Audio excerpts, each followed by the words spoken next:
Is the county ready to proceed? Yes, sir. Okay. Good morning, everyone. The time is 9 o'clock. I hereby call the Citrus County Code Compliance hearing for July 15, 2026 to order. First thing I want to ask is I have two agendas. Yes, Your Honor. We are in the process of switching over from an old program to a new program. And unfortunately, I think it's one case in Okay. the one agenda and everything else is still in the old program. So we're going to slowly transition that over. I got it. So it's the same front sheet, same, and I just follow. It's not too different. Okay, Correct. gotcha. Thank All right, you. thank you. All right, so we do follow an agenda for these hearings, and the first item on the agenda is the call to order. We just had that. The second item on the agenda is the pledge to the flag, so I'd like to ask you, as you are able, to join me. I pledge allegiance to the flag of the United States of America and to the republic for which it stands, one nation, under God, indivisible, with liberty and justice for all. Thank you, everyone. Good morning. Good morning. If any person decides to appeal any decision made by the Code Compliance Special Master with respect to any matter considered at this public hearing, he or she will need to ensure that a verbatim record of the proceedings is made, which record shall include the testimony and evidence upon which the appeal is to be based. Okay, the next item on the agenda is item D, which is approving the minutes from the Wednesday, June 17th hearing. I have a copy of those in front of me. I have reviewed them. Are there any proposed changes, modifications, deletions, additions? Okay, I don't hear any. I'm going to go ahead and approve the minutes. Staff updates, we do have a fine appeal on the agenda today as well. We do have a what? A fine appeal. Oh, we have a fine appeal. Okay. Yes, sir. Very good. All right, so good morning, everyone. My name is Christian Waugh. I'm a licensed Florida attorney acting as what is called a special master. That is a fancy title created by law, but what it means is that Citrus County has hired me to preside over your hearing today. What I'm going to tell you during this opening statement should apply to all of your hearings, so I would appreciate it if you would pay attention. When your case is called, please come forward. You will be placed under oath. If you are appearing at a hearing like this for the first time, the county will call the case, and I will allow the county to present its case. You will then have an opportunity to cross-examine any of the county's witnesses, and you will have an opportunity to present your case or defense regarding the violation. That will be your opportunity to present evidence and make legal argument. It is important that you take your time during this process because it is likely going to be your only chance to make your case to me. I will also ask whether or not you are contesting the violation. If you do not contest the violation, I'll assume that there's a basis for the case and proceed to ask you how much time you need to fix it or to work with the county. This will help save time for yourself and others because I'll call those cases first, the ones that have already resolved. And you are by no means required to do this. If you oppose the case or simply want to be heard, you have that right. At any time during the hearing, I may have questions of parties, witnesses, or staff. Before issuing a ruling, I will ask if there are any members of the public who wish to speak, and if there are, such members of the public will have one opportunity to speak per case. Such right to speak is not unlimited, and public comment should be focused on the case and made as succinctly as possible. Although persons may be upset or even passionate about what they have to say, all witness testimony must remain civil, and you must not interrupt other witnesses, parties, or attorneys. In most instances, if you are found guilty of a violation, the law requires that you be given a time to comply before a fine begins. You must abate the violation by that date, that is, fix the violation, or the fine will accrue for each day that you remain in violation. The law allows Citrus County to impose the accrued fine as a lien on your property. And then the county has the right to foreclose on that lien or to seek a money judgment against you after the lien has been recorded for 3 months. I encourage anyone here who has questions about their rights or remedies to seek their own legal counsel. In all cases in which I find that a violation has occurred, I will impose all costs required by county ordinance or regulation. I incorporate these into all of my orders as standard provisions. If you bring your property back into compliance with the code during the time that I allow, the cost will remain minimal.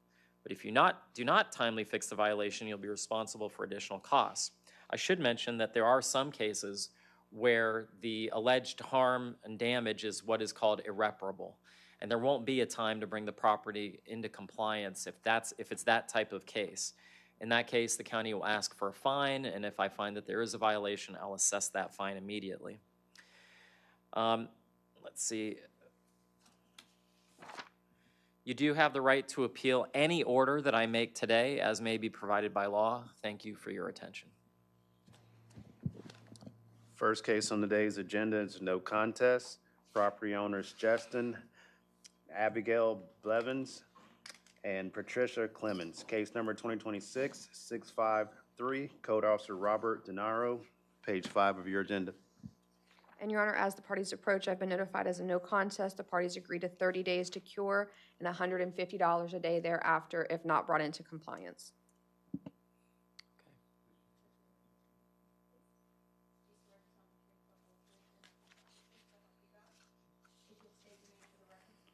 Justin Blevins.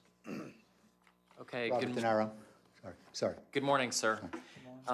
Did you hear the proposed resolution of you would get 30 days to bring the property into compliance? If it's not brought into compliance within those 30 days, it would be a $150 day fine. And have you agreed to that? Okay. Are there any members of the public who wish to speak on this case? I don't see anyone or hear anyone. Mr. DeNaro, tell me just briefly about the case. Basically, it's a junk and debris case at 9 South of Friar Point in Inverness. Accumulation of junk and debris, indoor furniture, tires, let me see, fish tanks, Okay.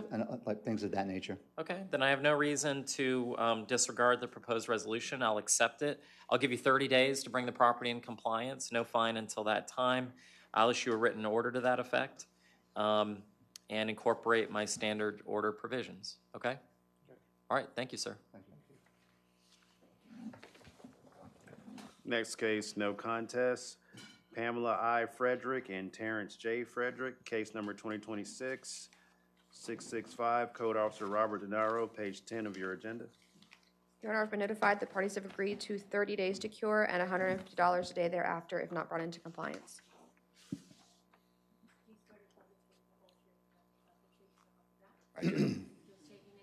George James Frederick. Okay, good morning, Mr. Frederick. Are you one of the owners of the property, or do you live on the property? I don't live on the property. It's a rental property. It's part of my father's estate. And he's passed? Both my parents are passed. Okay, all right. So, I mean, I think, so you're an heir of your parents who have Correct. passed? Okay.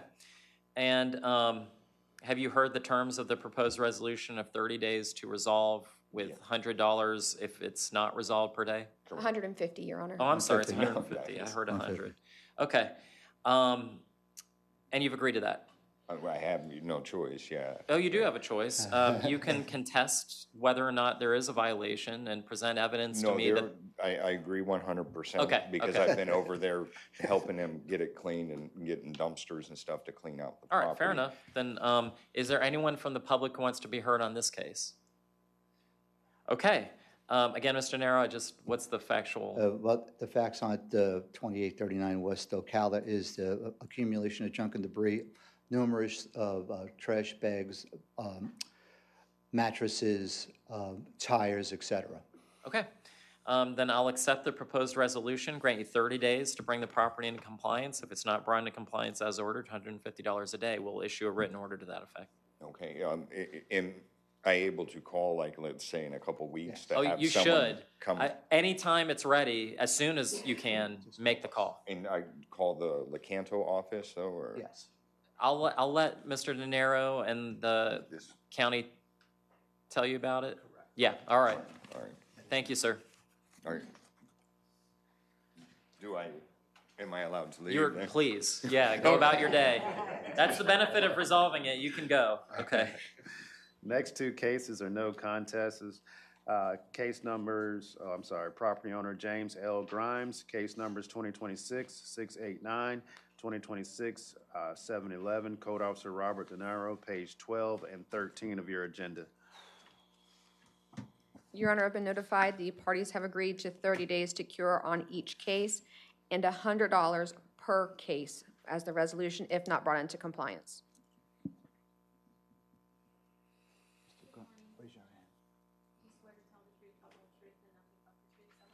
I do.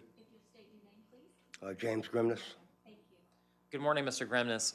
Have you heard the terms of the proposed resolution, and that on each case you would have 30 days to bring the property into compliance, and if not brought into compliance as ordered, it would be $100 a day? Yeah, although I just found out Friday, I found a notice on my front yard, so I'm just becoming aware. I'm not No, even. no, that's not my question. My question is, have you agreed to the terms of the proposed resolution where you would have 30 days to bring the property in compliance? There's two cases here. So you would have 30 days to bring it into compliance, and if you don't do it within the 30 days, it would be $100 a day fine. Right. I don't even know what the violations are though, because they weren't written in the paperwork. Okay, so you don't know, you're not willing to agree to it? Well, I'll go ahead and agree to it.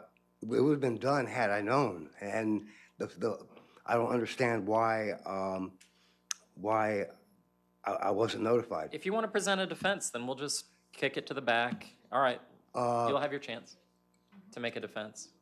Well, again, I'd like to know what my violations are. That's why we'll have a hearing. Sorry, guys. I mean, it sounds like he doesn't All want to right, I agree, guess so. not. All right, Okay. well, thank you, sir.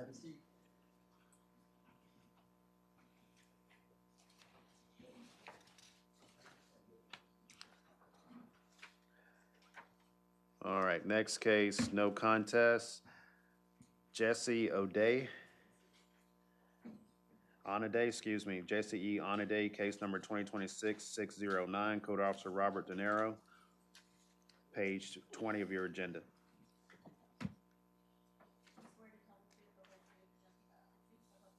Yes, ma'am. Jesse Holiday. Your Honor, I've been notified the terms the parties have agreed to is 30 days to cure and $150 a day thereafter. Good morning, Mr. Onaday. How you doing? Did you hear what the county attorney just said? Yes. And you've agreed that basically there is a violation and you'll get 30 days from me to fix whatever's going on the property, and if it's not brought into compliance within the 30 days, it'd be a $150 a day Yes, fine. I agree. Okay, Mr. De Niro, what's going on? This same thing, junk and debris. There was appliances, there was wood planks, there was auto parts, and a majority of it has been cleaned up, so that little bit of time he has left should take care of great. everything, should remedy everything. Is there anyone from the public who wants to be heard on this case? All right, I don't see anyone, so I will ratify your agreement, grant you 30 days and $150 a day. And I usually, just so other people here know, usually it's the resolution you come to is going to be better than what I assess, so I appreciate you working it out, and I'll issue the order to that effect. Thank you. Okay, thank you. Thank you, Jess. Thank you. Thank you.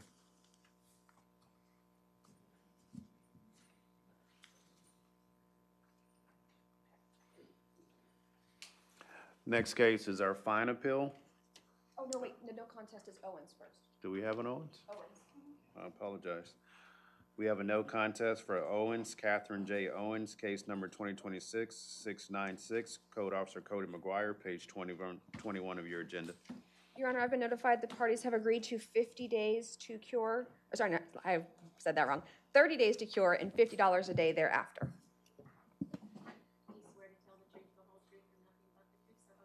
I do. I do. Catherine Owens. Cody McGuire. Good morning, Ms. Owens. So have you heard the proposed terms of the resolution? Yes, sir. Basically, you would get 30 days to bring the property in compliance. If it's not brought into compliance within those 30 days, there would be a $50 a day fine. The lowest, I might add, that the county ever asks for. Mr. McGuire, tell me what's going on. 1419 South High Cliff Point in Homosassa. Miss Owens just had somebody in her family take control of her yard. Okay. Is there anyone from the public who wants to be heard on this case? I don't see anyone, so it sounds pretty simple to me. I'll give you 30 days, and if it's not brought in compliance as ordered, $50 a day. I'll issue the written order. All right, thank you. Thank you, ma'am. Thank you. Is that all? No contest? All right. Next case will be a fine appeal. Property owner K. Van Vaghay, case number 2026 370, Code Officer Alan Jonason, page 26 of your agenda.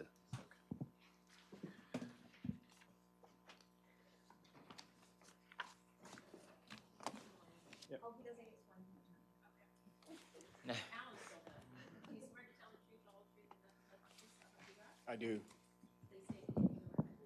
Good morning, John Ankner on behalf of the homeowner, Kayvon Vaghai.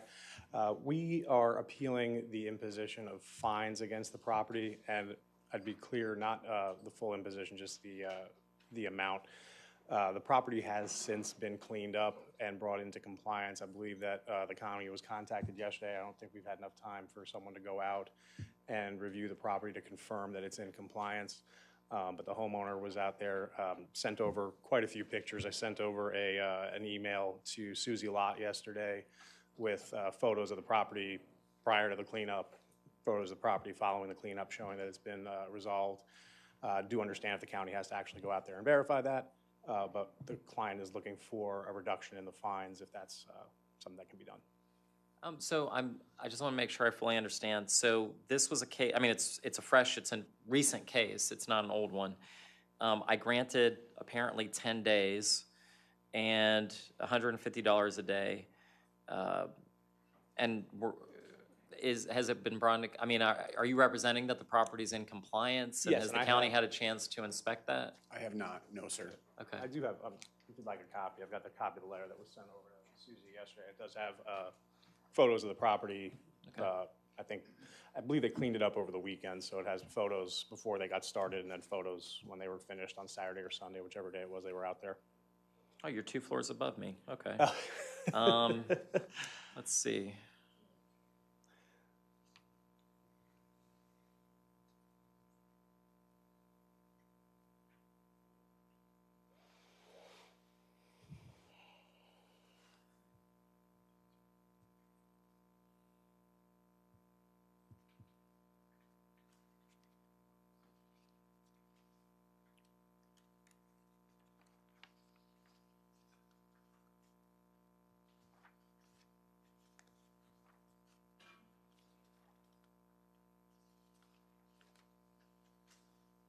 Have you looked at the photos, Mr. Jonathan? I have not. I did bring the exhibits from the hearing, if you would like to refer to those. I would. Would you show them to Mr. Ankner as Absolutely. well? Just so Absolutely. we're all on the same page.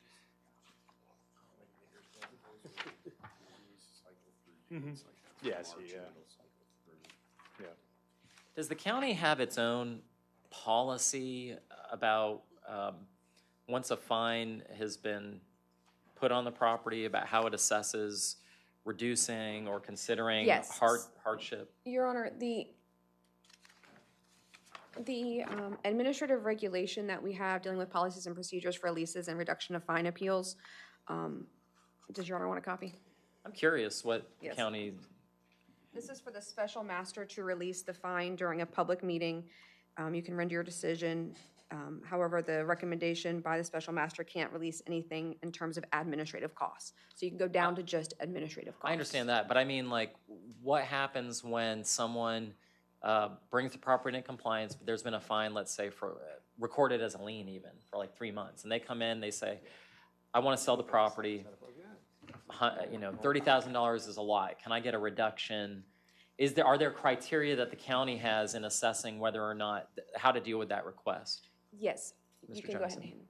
and hand. Yeah, thanks. A owner can request a release of lien. That's actually under a different AR. I don't have that one printed in front of me. I can get you the number though, where an owner, even if you purchase a piece of property that has a lien on it, you can ask for a release of lien, and they will calculate the administrative costs. And a lot of times it will go down to whatever the administrative costs are after it's been brought into compliance, and they take that into consideration. The county administrator is the one who can sign off on that, as long as it's not a repeat. Really? Yes, as long as it's not a repeat violation. There are limitations that we can't put it on, but for our standard case, if they ask for a release of lien, it can go through the process. But the county doesn't have a policy where it's like, we'll do 50% if it's this amount of time, we'll do 75%. It's really county administrator discretion. Yes, Okay, gotcha. based on the administrative regulation. But That's yes. just helpful to me in understanding how the county thinks about these things. this wasn't the case of the century. My problem, Mr. Angner, is that normally when someone does a fine appeal, it's already like firmly, the county agrees it's already in compliance. So the thing I'm agonizing about myself is how to handle that, because it looks, and I'll admit this as evidence for the purpose of the appeal. The July 14th correspondence, I'll just call it Exhibit C, because I already have an A and B from the prior hearing. But I wonder if I can sustain the appeal conditional upon you finding that the property is in compliance. Does that make sense? Like if there's an affidavit of compliance that's provided, I would sustain the appeal except to the extent of the administrative costs. Your Honor, if you wanted to, we could do an affidavit of either compliance or non-compliance, and that could be considered Exhibit D if all parties are agreeing with that, and we would file photographs attached to the compliance or non-compliance. And if it's not, I would deny the appeal without prejudice. Right. Does that make sense? It does, yeah, I think it does. I hope so. I'm following you, That's, yeah, well then, I'll try and issue an order to that effect then. Okay. It'll be called order on appeal, okay? The order on the appeal will say, upon provision of an affidavit of compliance within the next 10 days, the appeal will be sustained except to the extent of the costs of investigation, administrative costs that are required by the county and are not waivable by me. If one is not provided, then the appeal is denied without prejudice. Fair enough. Okay, very good. And actually, I'm sorry, is there anyone from the public who wants to be heard on this case? I don't see anyone. Have a good day. Next case on today's agenda, Give my regards to Mike Candiotti. All right. Holiday Builders, Inc., case number 2026-737, Code Officer Julie Wilkinson, page 15 of your agenda. Expert on the case, Land Development Director Joanna Coutu.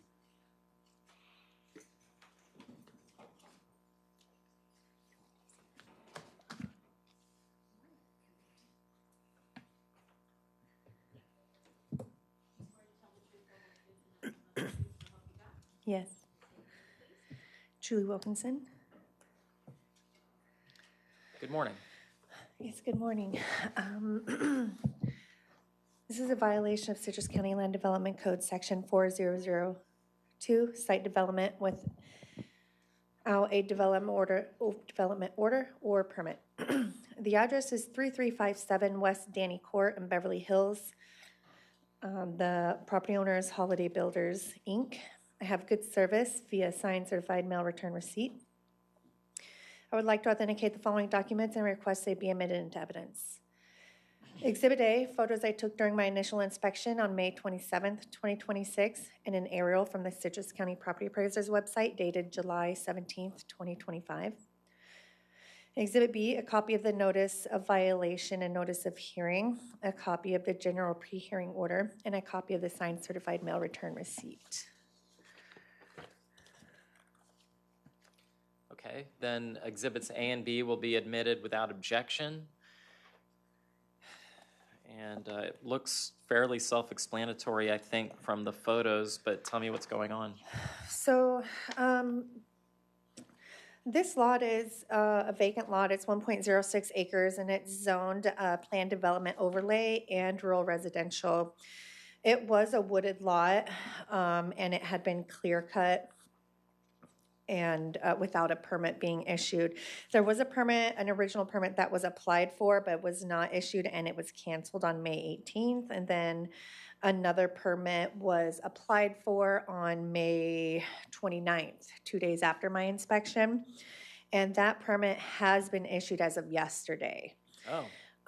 This property owner has had multiple of this same exact violation previously.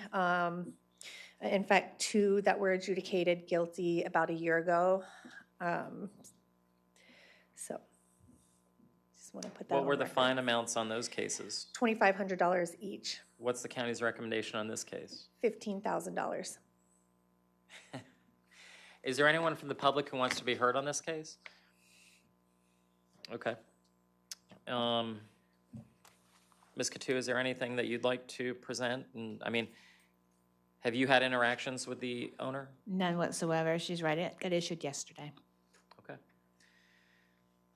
Ms. Wilkinson, I don't remember. Did you say you had contact with the owner? I have not had contact with Holiday Builders. Did you have the prior cases with Holiday? I don't recall. Okay. Do you have any idea of when it was clear cut? I'm just trying to get a sense of the timeline. Like when was the initial permit applied for? The initial permit was applied for on, what?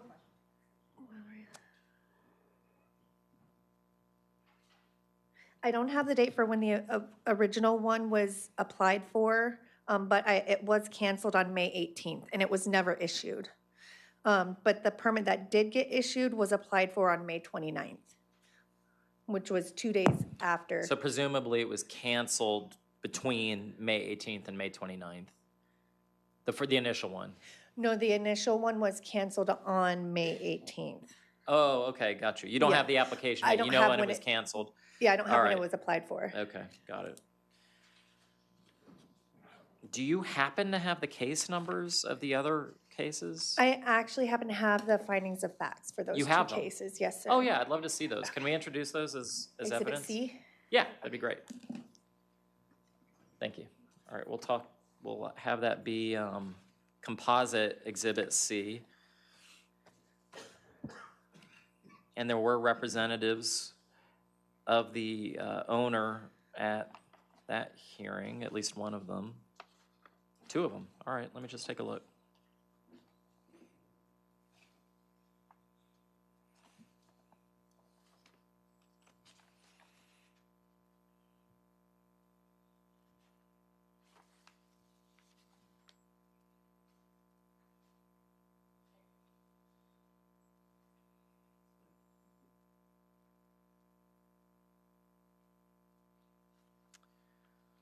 Can't really argue. I'll assess the fine as requested by the county. Thank you. Thanks.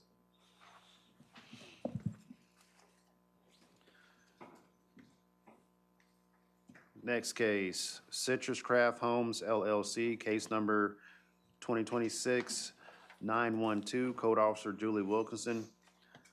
Expert on the case, Land Development Director Joanna Coutu. That's, yeah. I see it.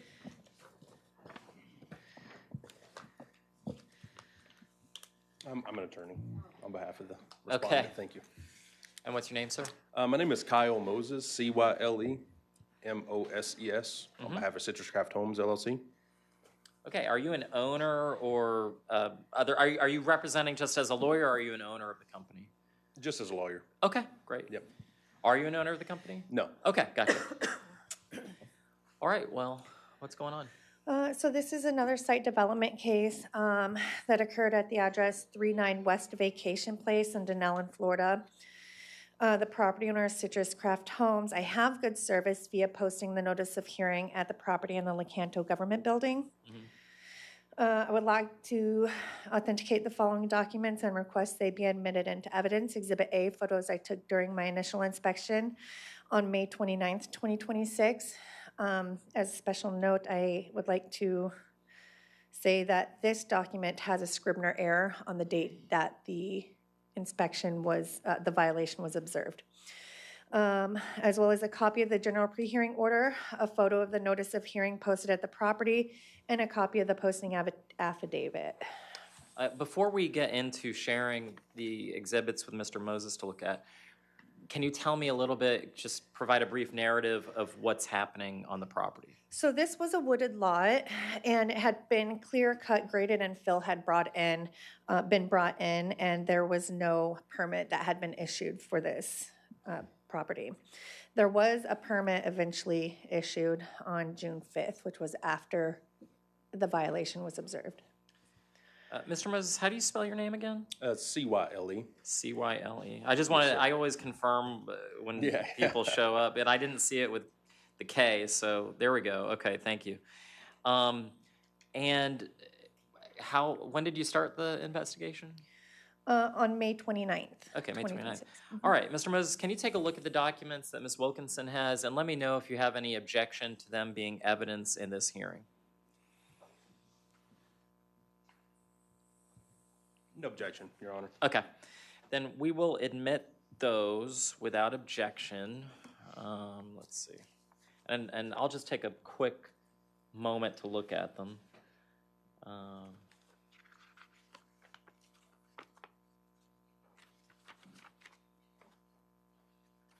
All right, please proceed.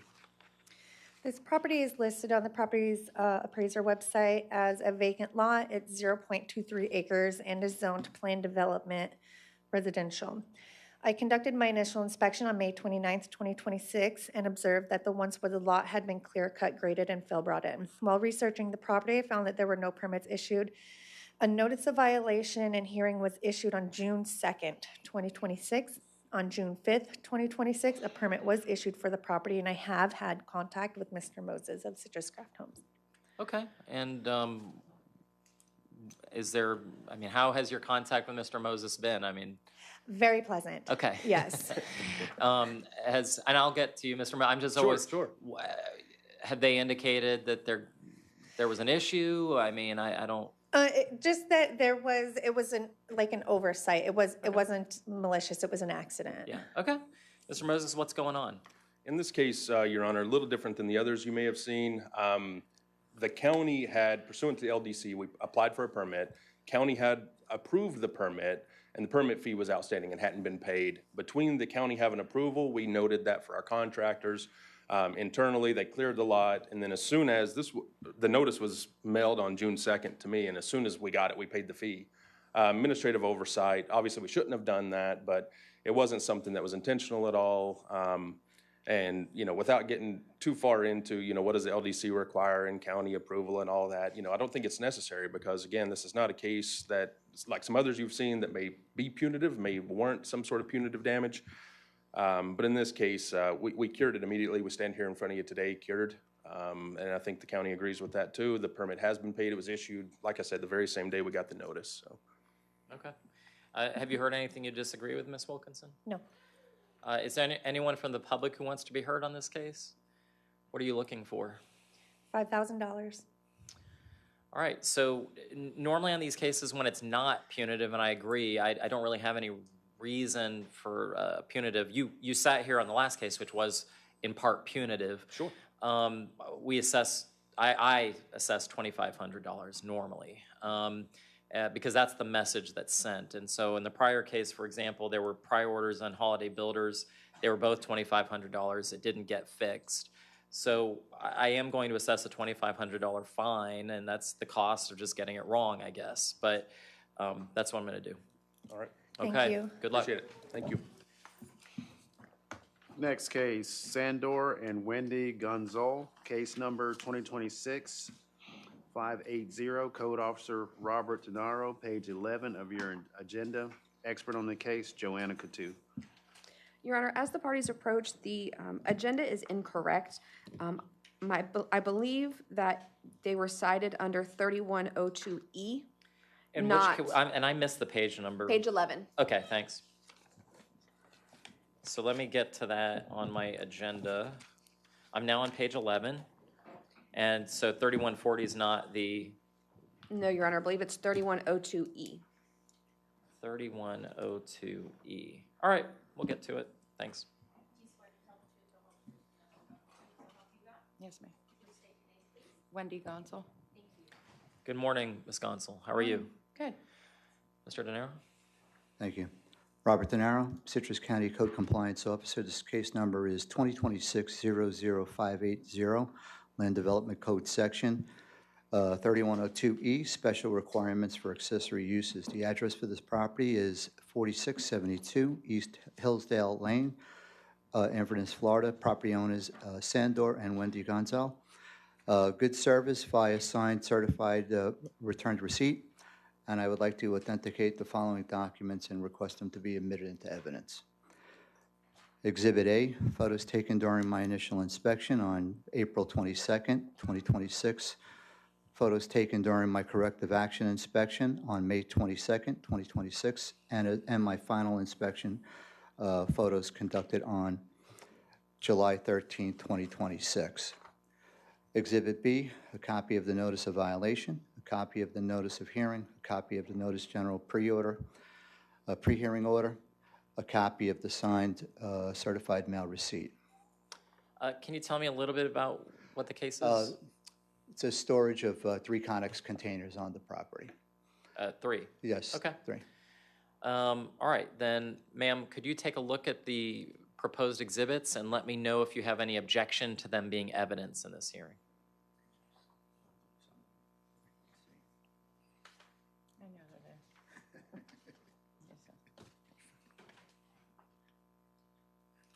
they're there. Was there an objection? All right, then I will admit them as exhibits A and B. The second document you just picked up, she has to look at that one as well. Okay. The first Oh, document sorry is about special that. I just read them. This is your notice of violation. You got it now, if you remember. Oh, yeah. All right, thank you. Is there anyone from the public who's going to want to be heard on this case? Just curious. All right. Mr. De Niro, go ahead. So on April 22nd, 2026, I conducted an initial inspection and observed 3 Connex containers on the property. On April 22nd, 2026, a notice of violation was issued for the land use violation. On May 22nd, 2026, a corrective action inspection was conducted and the property remained in violation. I've had contact with the owner, Wendy Gonzalez, who stated she was looking to apply for a permit for future renovations of her home. As of this date, no permits were applied, and as of my final inspection on July 13th, 2026, the Connex containers remain on the property. Ms. Gonzalez called me yesterday and had indicated that she'd had it serviced, and one of the 3, the green container, was removed with the 2 remaining. And my expert on this case is Land Development Director Joanna Catu. Let's hear from Ms. Catu. And part of the reason why I want to hear from you is to explain what this code section means. Okay, I'm Joanna Catu, Deputy Director of Growth Management. Pods in particular, whatever you want to call them, pods is just a brand name, but those buildings are prohibited in the Land Development Code to be used for residential storage. If you've got a current active building permit, we've established with you before, if that contains the equipment, sure, while the active building permit. This is a very new house. They just got their CO last June in 2025. It's a good-looking property. Yeah, and congratulations, new house, very nice. But we don't have any applications for the pods. I can confirm she has reached out to our building division to talk about how to get an owner-builder permit, so I think there is something coming, but I don't have anything yet. So let's cover that. So if they did get a permit, an owner-builder permit for whatever, I don't know what necessarily, it's conceivable that one or more of the containers may be allowed to stay during the pendency of the permit. Correct. We have allowed that, if it's like a window or something, no. But if it's a good renovation or a new building, we have allowed that related to the construction while the permit is active. And once the permit is closed out, those containers would have to go. Have to go as well, yes. Okay. Now, that doesn't change the county's, in other words, would it change the county's analysis, the fact that the violation started first before they applied for the permit? They're in violation. Yeah. That would be a way to stop any kind of proceeding Okay. and allow it to All right. continue. Thank you. Ms. Gonzalez, does this make sense to you? Yes. Okay. How much time do you need to fix the problem? Well, I agree with what she said, but I am literally going to be turning in a builder permit, owner builder, conceivably next week. I did include some plans. It's 8,600 square feet I'm adding on to the house, so substantial size and a lot of stuff that we've stored in those 2 connexes. The 2 large ones are full. I've brought pictures of those as well. They're full of construction materials. If you want to introduce any evidence, now would be the time. So I'll take possession. We will take possession of it. Yep. Yeah. Let's have the county attorney take a look. I'm in the stages with my engineer right now. They're going over wind loads and things, but. Okay.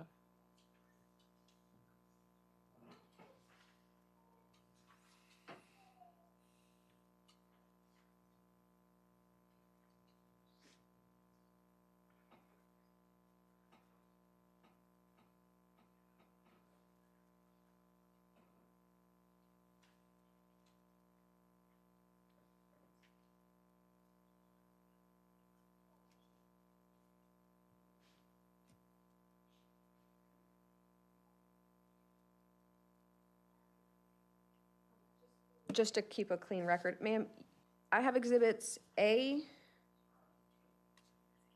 through X, and then I have an exhibit Z. Is there supposed to be an exhibit Y? Yes, sorry.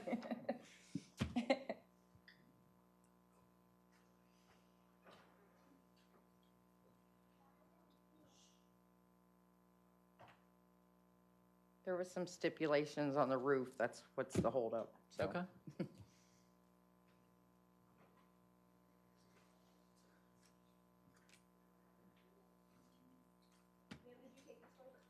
Ma'am, did you take these photographs? Yes, When did you take them? yesterday. Any objection from the county? No. All right, we're going to renumber the exhibits. So the county's exhibits are now going to be exhibits 1 and 2. These are going to be 2 through 28. 3 through 20? I'm sorry, 3 through 28. So let's see here.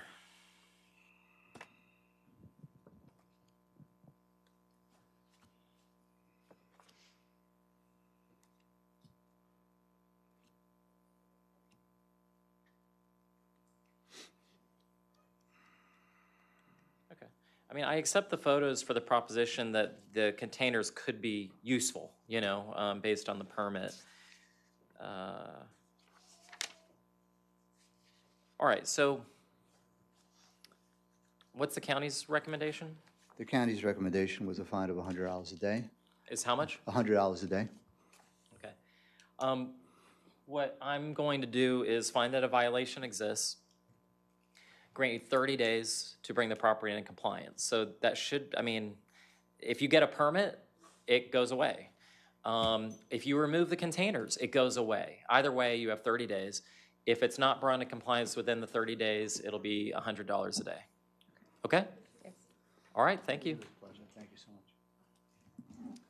Next case, Marlene Allen and Victor H. Siglin, case number 2026-602, Code Officer Alan Jonason, page 25 of your agenda.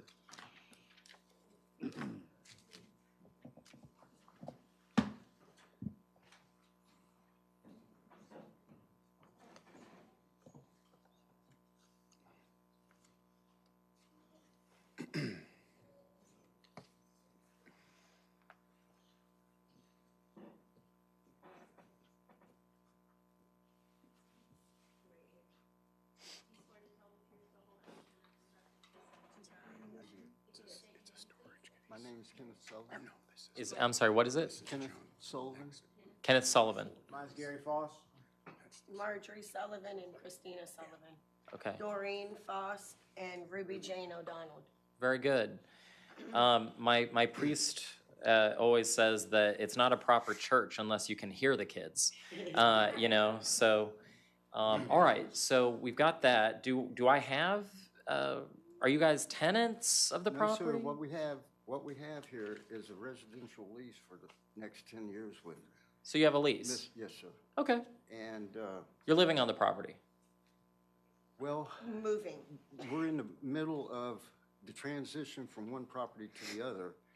And the mix-up consists of a lot of different things that we didn't even know that existed whenever Miss Siglin passed away. Siglin was alive. Ms. Siglin has And passed. Yes, and that seems to be the problem here because we have a bunch of drug addicts and whatnot living on the property, and we're attempting to get them off the property so that we can do what needs to be done to the property. And we're having a hard issue with that. Let me ask you some specific questions. So we are talking about 3091 East Buffalo Lane, Yes, sir. right? And my understanding is, based on what you're saying, is you're not living on the property today. Correct. Okay. And your understanding is that there are people occupying the property. Correct. And I guess they're not there pursuant to a lease or a license or any other legal document. Correct. Okay. And who is a party to the lease you're talking about? All of us. All of you are All parties of to the us. lease. Intune Ministries is the main one of the ministry that she left it to, is the main party, and that is, We are part of Intune. the Intune Ministries. We are the Intune Ministries that she left it to. And In then it a, in a goes, will? No. in the lease. In the lease? Yes. Just on the Okay, then lease. we'll get to that, and I'll let you have, the reason why I'm asking these questions is because I'm wondering if you have standing, meaning, am I talking to the right people on this Correct. side? If there's owners, then I want to talk to them. If there's They people who passed. live on the property, I want to talk to them. But I don't know if you have the standing. I've heard what you said. What I'm going to do is I'm going to put a pin in that, and I want to hear from what's going on from the county, unless the county attorney has an objection. No. Okay. Mr. Jonathan, what's going on? Yes, sir. So this was originally a Citrus County Sheriff's Office complaint. This is case number 202600602, accumulation of junk and debris, a violation of Chapter 20, Article 3, Section 20-31A of the Citrus County Code of Ordinances. The address is 3091 East Buffalo Lane, Hernando, Florida. Property owner Siglin Victor H. and Marlene Allen. This property is approximately 0.09 acres and is zoned MDR-MH and was purchased on 15 May 1973. I've got good service via posting the notice of hearing on the property and posting at the Lecanto Government Building. I'd like to authenticate the following documents and request that they be admitted into evidence. Exhibit A, photos taken during an initial inspection on 23 April 2026, photos from my compliance inspection on 28 May 2026, and photos from my final inspection conducted on 14 July 2026.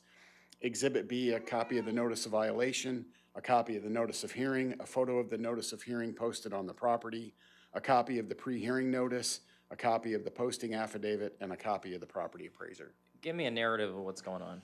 There's a lot of junk and debris in the side and the backyard, and to be perfectly honest, I've never seen these folks before. I've seen other people go in and out of that property while I've been conducting my inspections.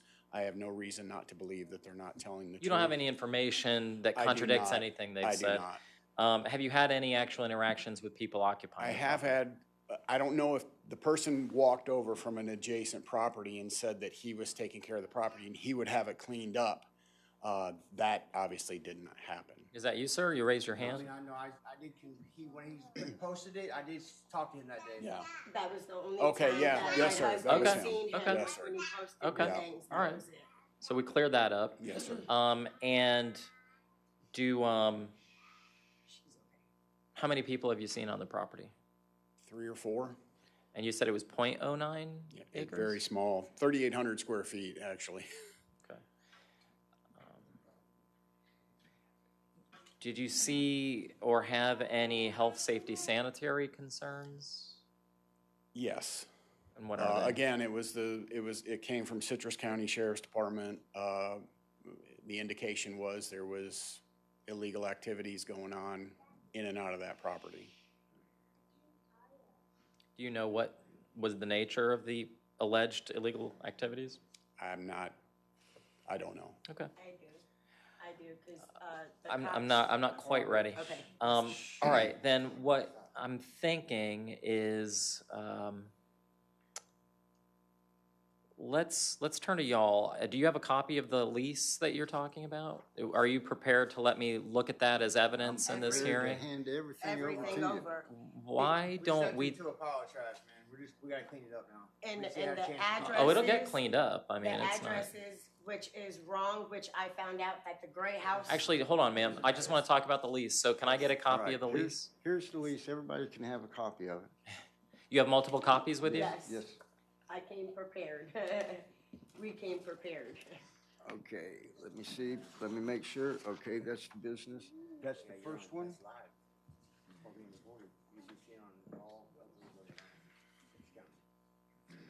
And here is the second one. And while I'm waiting, is there anyone from the public who wants to be heard on this case? Yep, I just hold on don't to see or hear anyone, so.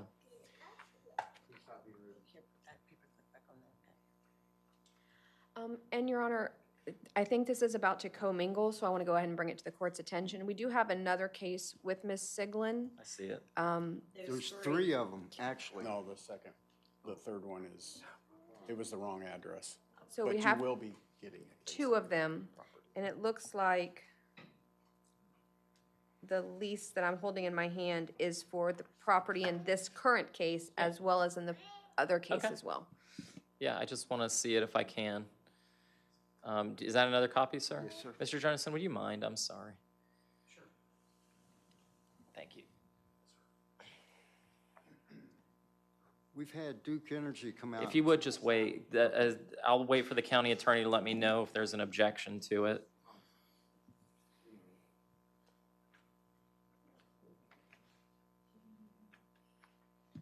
Jed, I trust you got this, man. We're taking these kids out of here, man. Okay. Take respect for the honor. Thank you. Yes, sir.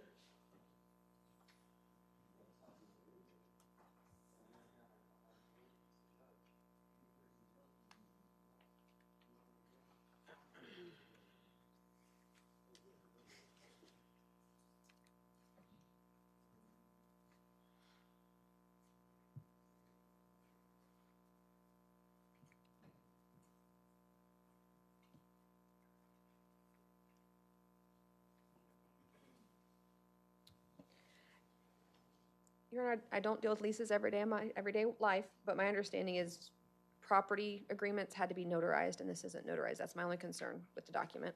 Do you have any other objection? No. All right, then I will admit it as evidence, and it'll become, let's see, well, I don't know if I've admitted the county's. You have not yet. All sir. right, You have then, not yet. well, then, let me actually do this first, because I'll admit this as Exhibit A, because I have to take up the standing issue before I get to that. And let me just review it very briefly.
Okay, let me just ask a couple questions.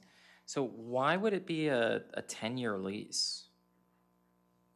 Excuse me? Yeah, why is it a 10-year lease?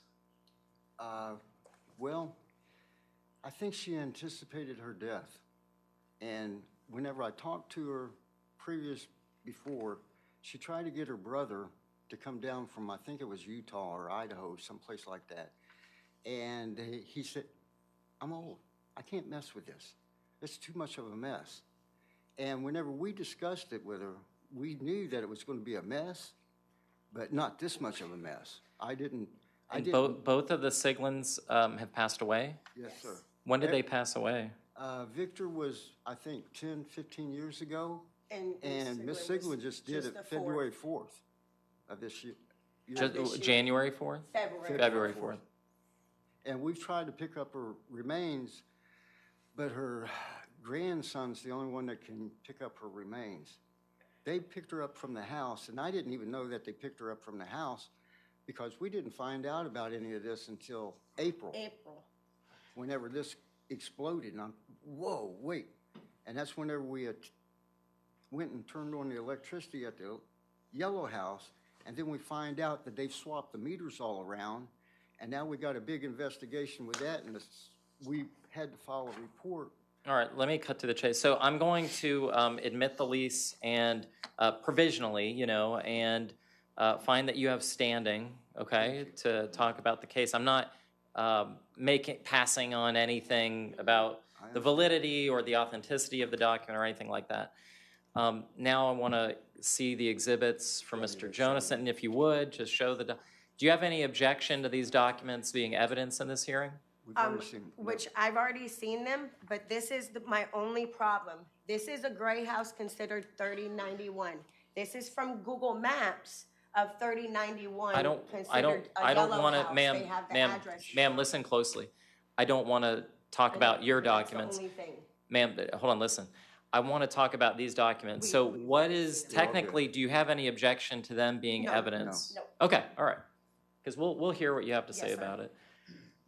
All right, then these are exhibits B and C, and I will take a brief look.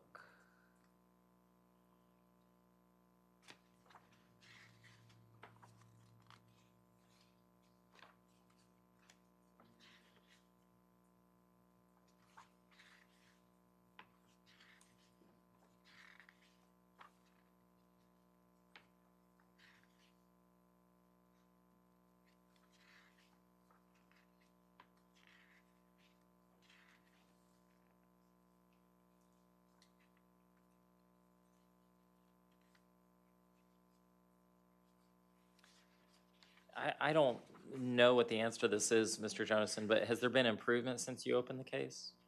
So I don't want to say improvement. I think everything's been put into locations. Okay. In piles. Okay. But, yeah. Are there any, well, I'll just keep to this case. Do you have any other cases on this property? Is the other case you have on this property? Not on this property. Okay. Ms. Siglin owns 4 properties, and I do have one other case on the property behind, and then another case will be open, because I had the wrong address on one of the cases. All right, well, tell me what's going on with this one. On 27 April 2026, I conducted my initial inspection and observed the property to be in violation with a camper shell, scrap metal appliances, and other miscellaneous junk and debris on the property. On 27 April 2026, a notice of violation was issued for junkyard conditions, which is a violation of the ordinance I mentioned earlier. On 28 May 2026, I conducted a compliance inspection and observed that the property remained in violation, and a notice of hearing was issued. I have not had contact with the property owner, and as of my final inspection on 14 July 2026, the property remains in violation. All right. Who is the property owner then, if the Siglins have passed? Miss Marlene was. We don't know. You don't know? The actual We don't owner. know the actual owner. Whoever their heirs are, but you don't know who the heirs are? No, sir. And, okay, so what is, what's going on the property? I mean... Well, I have to invest in getting all these people off the property, because number one, they're the ones that created the mess. They need to get out of it, because there's no, they've been living, well, if you see the lease, and I went over a couple of times talking to Miss Marlene before she passed on, asking her, do you want me to go kick these people off? No, no, no, no. Because, and I can't answer for her why, but she would always give the excuse, I'm afraid of them. I'm afraid of them. Well, I've had a couple of people come up to me and already threaten me. You know, hey, we're going to, well. The whole family. It doesn't matter to me, because this is what the mission is, in my eyes, okay, whenever it comes to this. But I let other folks, because I've been in the same position, know that, yes, there's threats being done to us, but nobody's actually done nothing, you know? And so whenever we opened up this can of worms and started going over there, I'm looking around and I'm saying, this is a mess, man. So we start trying to clean up things. That's why you see the different piles of this and the different piles of that, because I got a little Ranger and I've got a trailer, and we take it to the scrap yard, or we take it to whatever it has to be done, we're taking it away. Don't have a lot of money, but we're trying to make it right. Well, the problem from my perspective is the case is almost 3 months old now. We did not. And so I'm going to obviously find that there's a violation. I'm going to give it time to bring it into compliance, and then a fine is going to start. But of course, both owners and people who lease property have the right to evict. You know, if you have a right of possession of the property, you actually can get rid of people. Right. Well, so it's written in. that's important. And obviously it's been festering, and I can't allow it to fester. So was there anyone, I think I asked for the public already, and I didn't see anyone. What's the county's recommendation on this? Citrus County Code Compliance Division respectfully requests that the Special Master assess a fine of $200 per day along with the administrative cost to begin after the date you deem sufficient to abate the violation. We would also ask the Special Master additionally find that it is the respondent's responsibility to contact the Code Compliance Division when the violation has been abated in order to allow for reinspection. All right, I'm going to grant 14 days to bring the property into compliance, and if it's not brought into compliance as ordered, it'll be $200 a day. Thank you. Okay, good luck. All right, thanks, sir. Yep. Next You have a case. blessed day. You too. Marlene Siglin, case number 2026. That's us again. 599, Code Officer Alan Jonason, page 24 of your agenda. Expert on the case, Land Development Director Joanna Coutu. Alan Jonason, Citrus County Code Compliance Officer. This is case number 202600599, special requirements for all accessory structures, a violation of Citrus County Land Development Code 3102. The address of the violation is 3040 East Millwood Lane, Hernando, Florida. Property owner Siglin Marlene. This property is 1.1 acres and is zoned LDRMH and was purchased on 1 June 1998. I have good service via posting the notice of hearing on the property and posting at the Lecanto Government Building. I'd like to authenticate the following documents and request that they be admitted into evidence. Exhibit A, photos taken during my initial inspection on 23 April 2026, photos from a compliance inspection on 28 May 2026, and photos from my final inspection conducted on 14 July 2026. Exhibit B, a copy of the notice of violation, a copy of the notice of hearing, a photo of the notice of hearing posted on the property, a copy of the pre-hearing notice, a copy of the posting affidavit, and a copy of the property appraiser.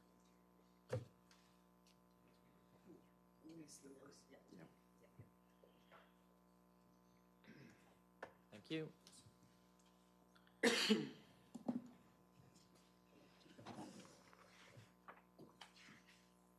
I'll admit exhibits A and B as evidence. And I'll, unless the county has an objection, incorporate the quote-unquote residential lease agreement as Exhibit C. No objection.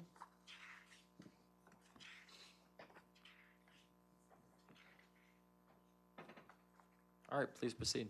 Again, this was a Citrus County Sheriff's Office complaint. On 27 April 2026, I conducted my initial inspection and observed the property to be in violation with a structure, an RV, and other miscellaneous junk and debris on the property. On 27 April 2026, a notice of violation was issued for special requirements for all accessory structures, which is a violation of the ordinance I mentioned earlier. On 28 May 2026, I conducted a compliance inspection and observed that the property remained in violation and a notice of hearing was issued. I have not had contact with anyone at the property or the property owner, and as of my final inspection on 14 July 2026, the property remains in violation. My expert is Joanna Coutu.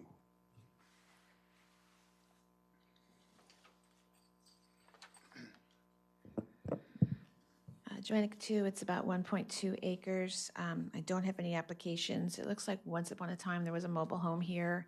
The 2022 aerials, it's pretty much destroyed by that time. I don't have any current apps. Okay.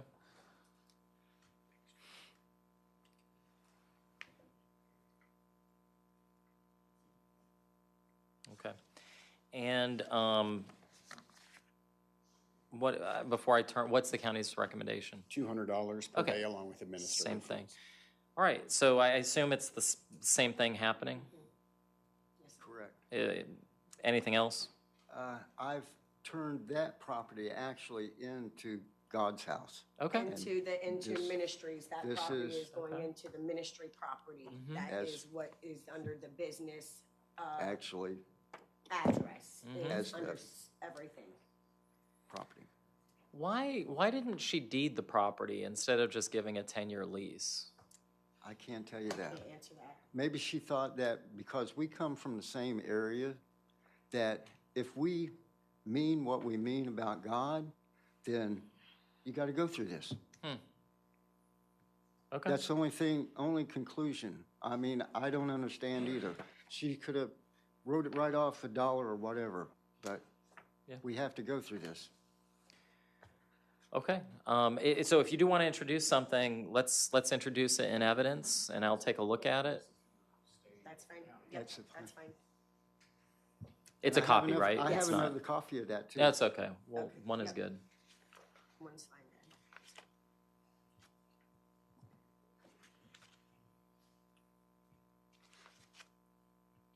then.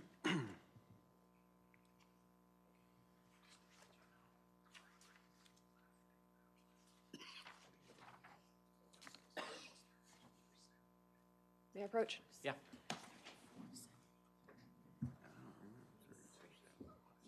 Thank you.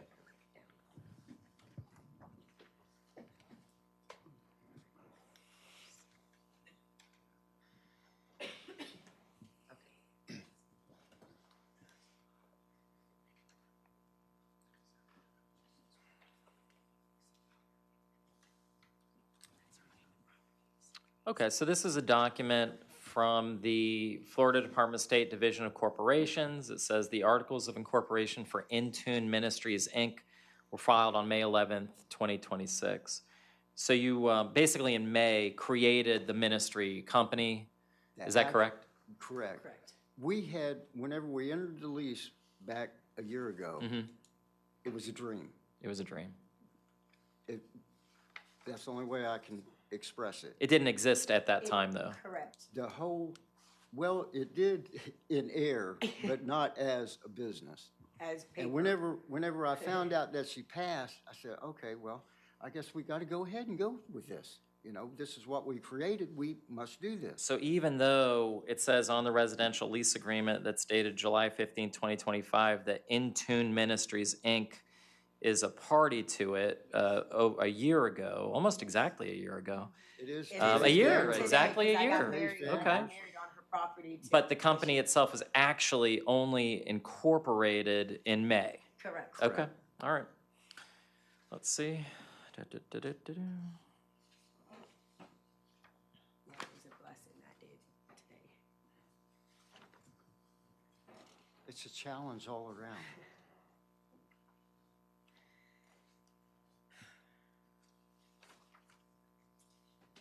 And I even think I told the code that it's a challenge. When we walked in. Well, let me tell you from the special master perspective, you know, which is the perspective I'm in, and I'll admit this, I think, as Exhibit D. It's kind of a plus and minus because I want you to know this ahead of time. In the Citrus County Code, it's not just owners that can be held responsible. It's people who have leases. So, you know, if the county wanted, it could bring these cases against y'all. Correct. Not just the ministries, but the individuals. So, you know, that's just something to keep in mind as we go forward. That's not today. I mean, today with this is, okay. All right, and so the county's recommendation was $200 a day. Again, I'll do 14 days, $200 a day. It's just got to be cleaned up within 14 days. And I'll leave it there for now. Okay? Thank you. Good luck. Yes, thank you, thank you. That's it, right? Yep, that's it. All right. Thank you, sir. Thank you so very much. Yeah, of course. Have a blessed day. Next two cases. James L. Grimes, case numbers 2026-689 and 2026-711. Code Officer Robert De Niro, pages 12 and 13 of your agenda.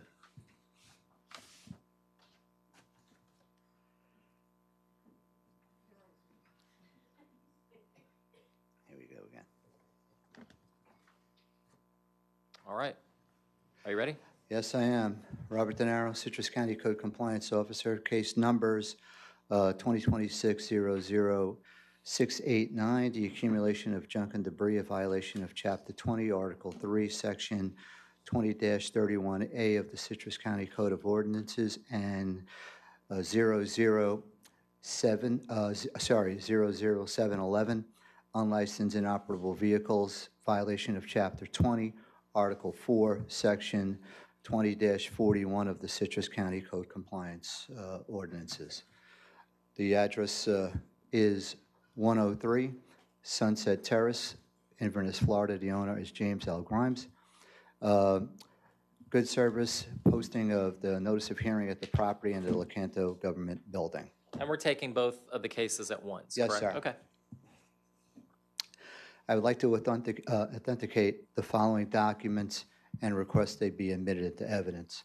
Exhibit A, photos taken during my initial inspection on May 13th, 2026, corrective action inspection on June 3rd, 2026, and my final inspection photos taken on July 13th, 2026.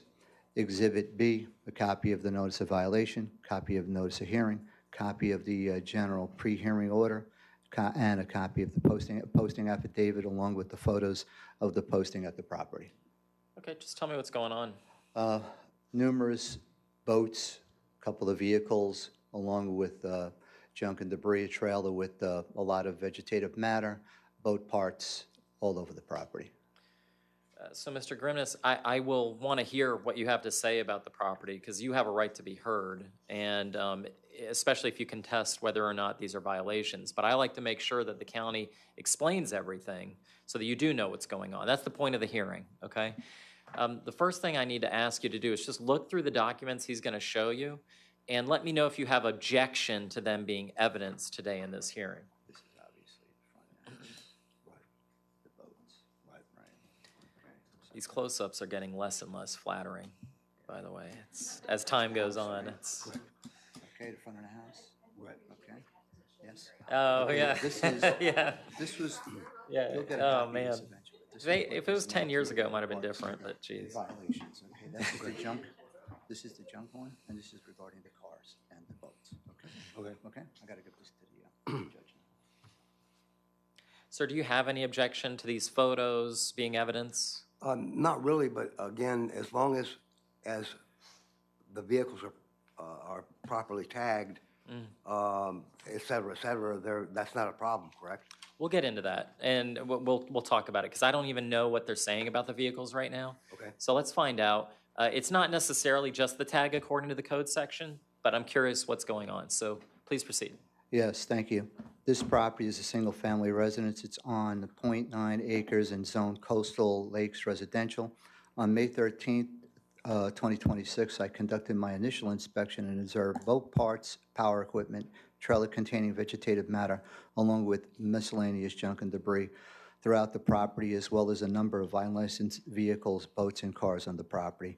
On May 13th, 2026, a notice of violation was issued for junk and debris and unlicensed vehicles. On June 3rd, 2026, I conducted a corrective action inspection and observed that the property had remained in violation and a notice of hearing was issued.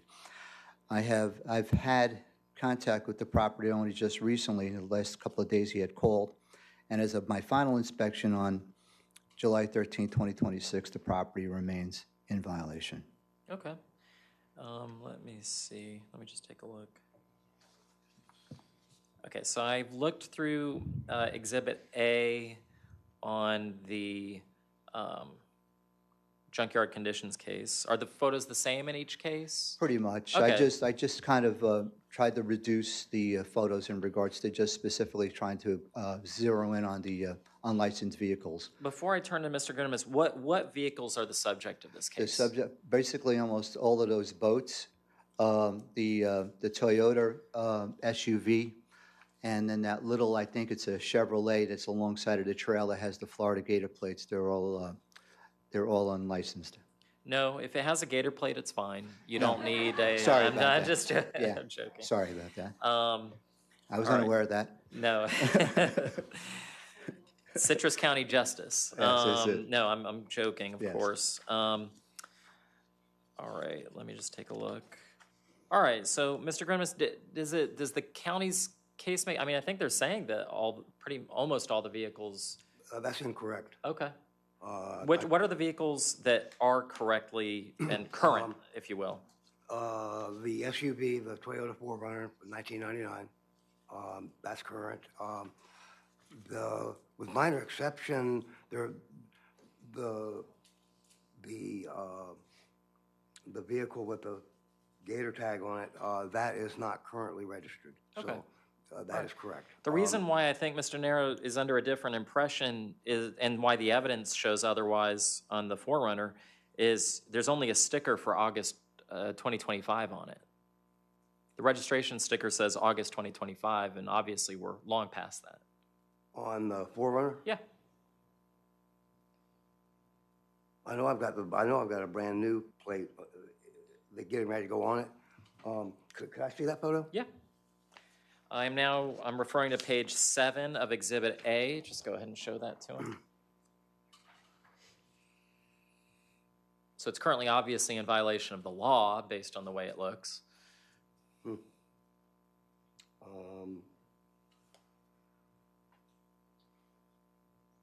It's easy to fix. It's easy to fix. Right. Yeah, okay. We don't have the ability to phone that tag in right now and verify whether it's... No, I mean, I have this evidence, which I think is great evidence, because normally when people register and renew, they put the sticker on the plate. Right. So you're telling me you've done it, but you haven't put the sticker on. Well, that's for the forthcoming, because I've got a birthday coming up in less than a month. All right, so I'm going to take the county's evidence on that. And then on the boats, why you're telling me there's no issue with the boats? I'll have to verify that, but I try to stay current. How did you, Mr. De Niro, I mean, what's your evidence? How can you show me that the boats are either inoperable or not registered? Typically, there's a tag alongside of the number that would indicate that there's no tags alongside of those. That would say that they would be currently registered. Right, and indeed, you've provided photos that don't show that. So again, Mr. Gundemus, I don't think it's a hard thing to fix. I think it's a matter of days, maybe hours. But that's the evidence I've got. So does that make sense? Pretty much. Again, you're required to have the stickers when you're out on the water, per se. To my knowledge, you're not required to have them, on the property itself. I think that might be true if they're in storage, if they're, but my understanding, well, actually, I don't know if it matters. Let me read you the code section that we've got here in Citrus County, because maybe that's what matters most. Section 20-41.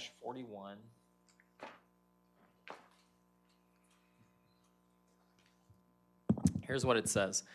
It shall be a violation of this article for any person, firm, or corporation to keep, dump, store, place, or deposit abandoned, unlicensed, inoperable, junk, disabled, wrecked, discarded, or otherwise unused vehicles without valid registration on any property, street or highway. So actually the county code section, I don't know if it's constitutional or not, but it says that you have, they do have to be registered. Right, Okay. but being registered and the display of that registration are two different... Well, that's what a valid registration is. I mean, in order for it to be registered, you have to display that registration. Well, upon request. I mean, in other words, I would think it would be, that way it eliminates any chance of anybody removing the stickers, especially if you're not planning on using the boat for a short period of time. Wow, okay. I'm not persuaded by that, but it's an interesting argument. It looks to me from the evidence, because I've seen a lot of boats with the stickers on them, and I'm not aware of any epidemic of people going around stealing them.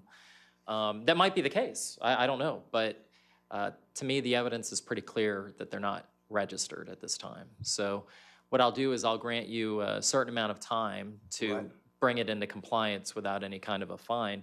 And kind of the quote-unquote junk case, I mean, how much time do you need to clean it up? The photos are also self-evident that there is junk in the yard. Right. Well, again, regarding a trailer, I've had some mobility issues here over the past several months.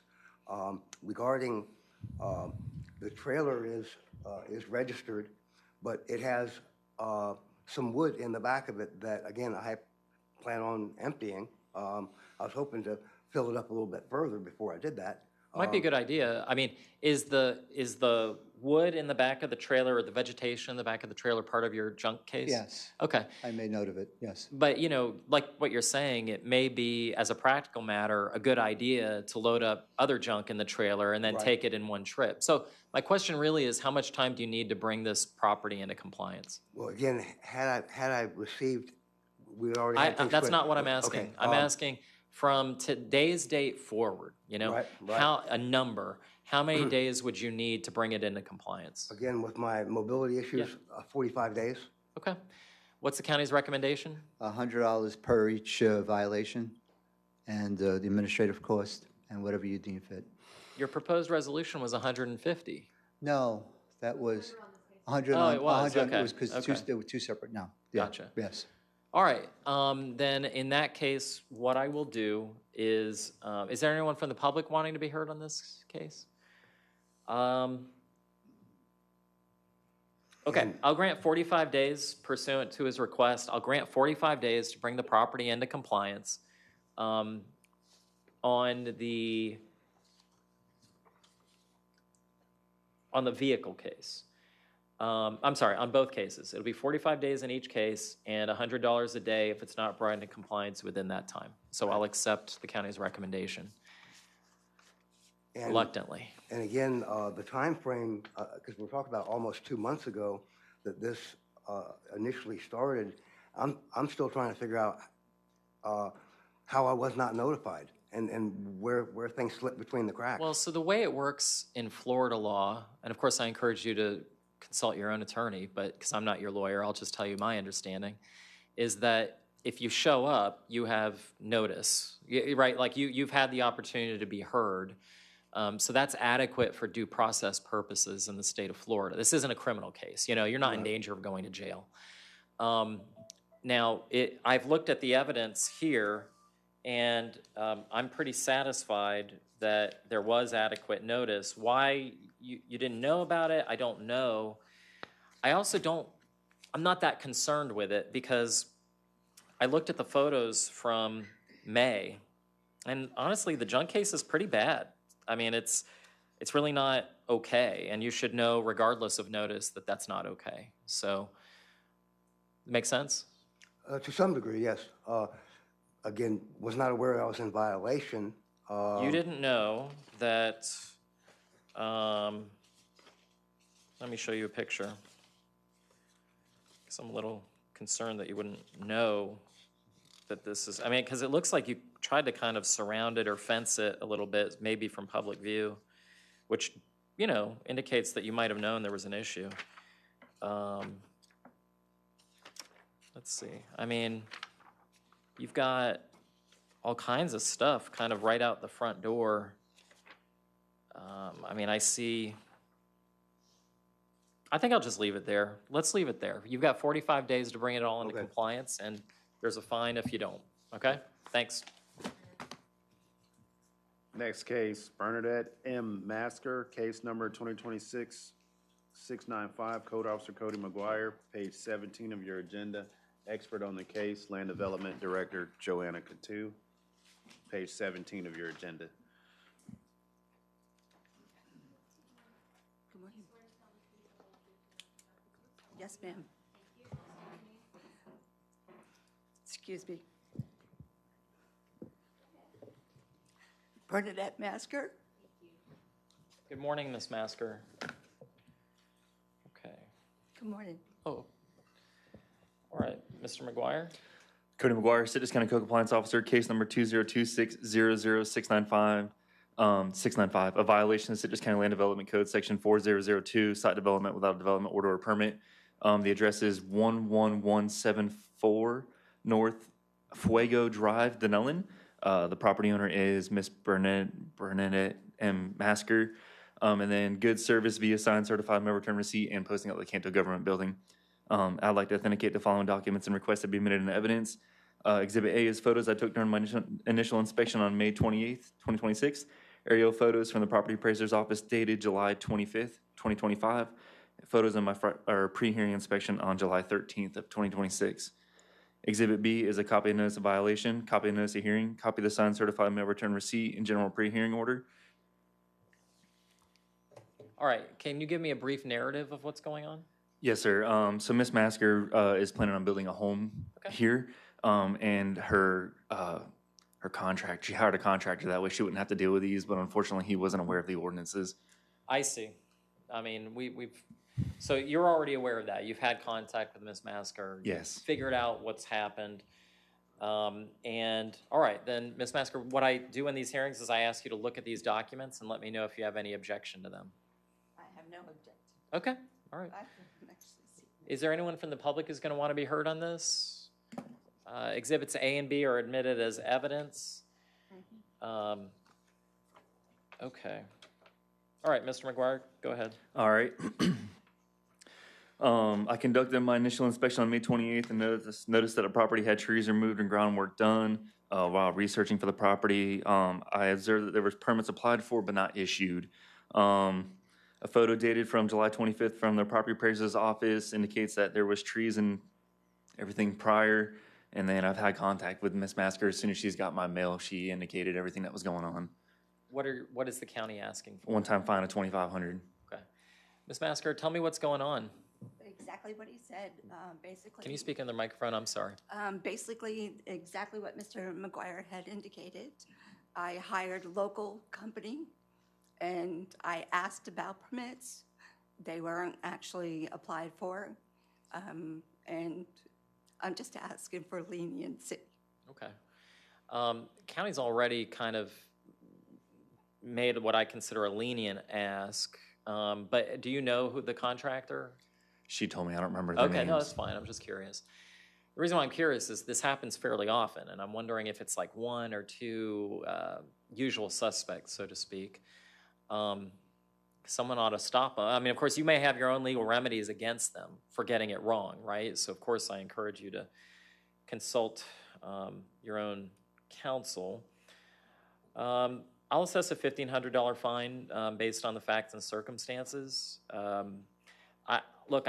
Do I think you should have to pay it? No, I mean, but this is what I have to do in order to protect the integrity of the permitting process. So I would encourage you to go demand that from the people who are responsible. Yes, sir. Thank you. Okay. Good luck. Thank you.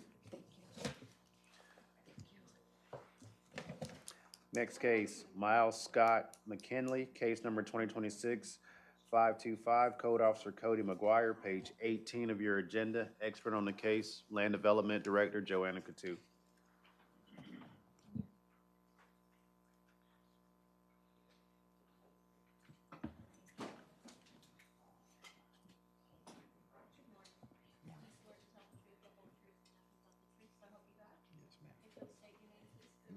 Miles McKinley. Okay. Good morning, sir. Good morning. Cody McGuire, Citrus County Code Compliance Officer, case number 202600525. Special requirements for all accessory structures, a violation of Citrus County Land Development Code 3102A.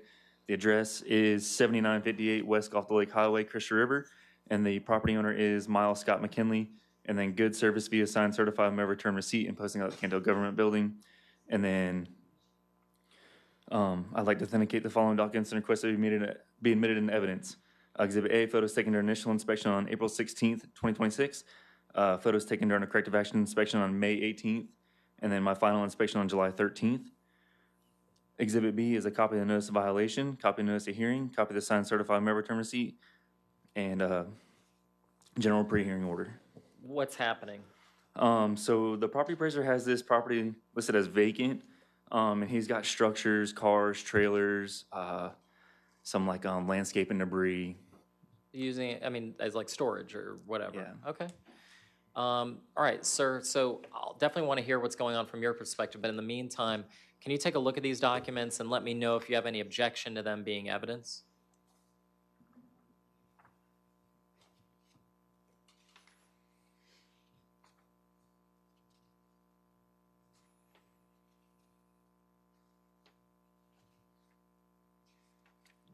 Pictures of the property.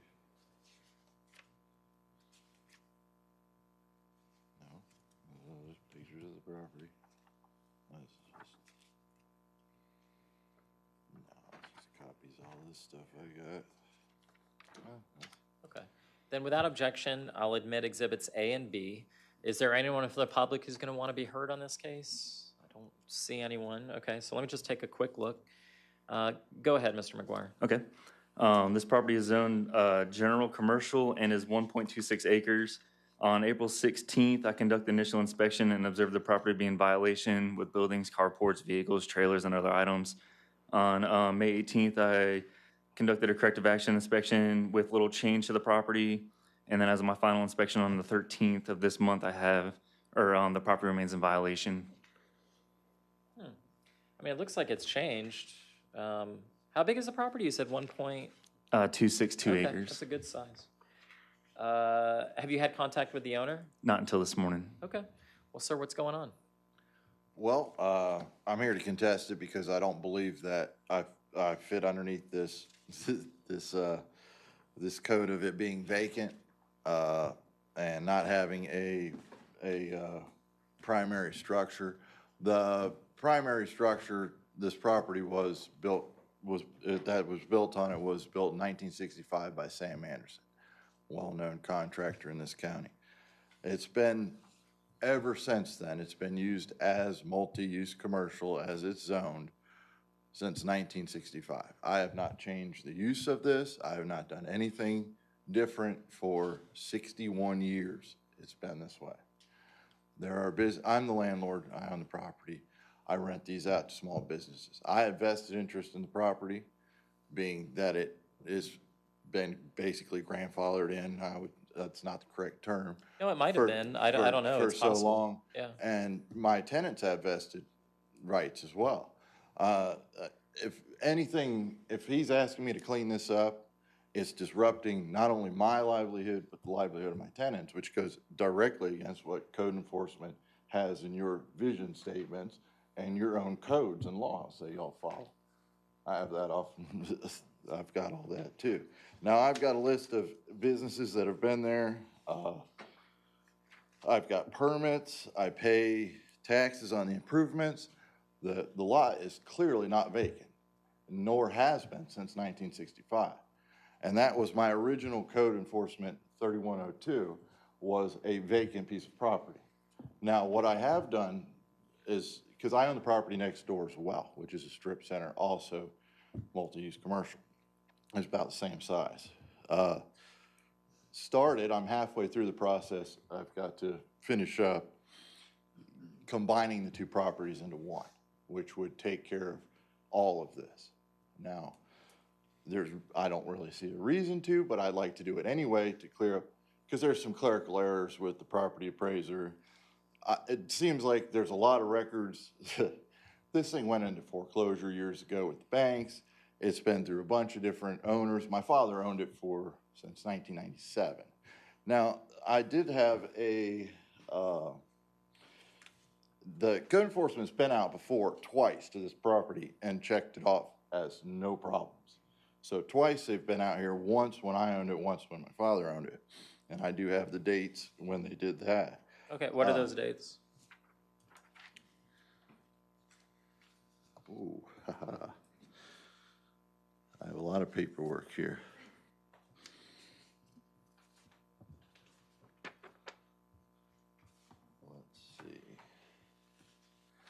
Might take me a second to find the paperwork here.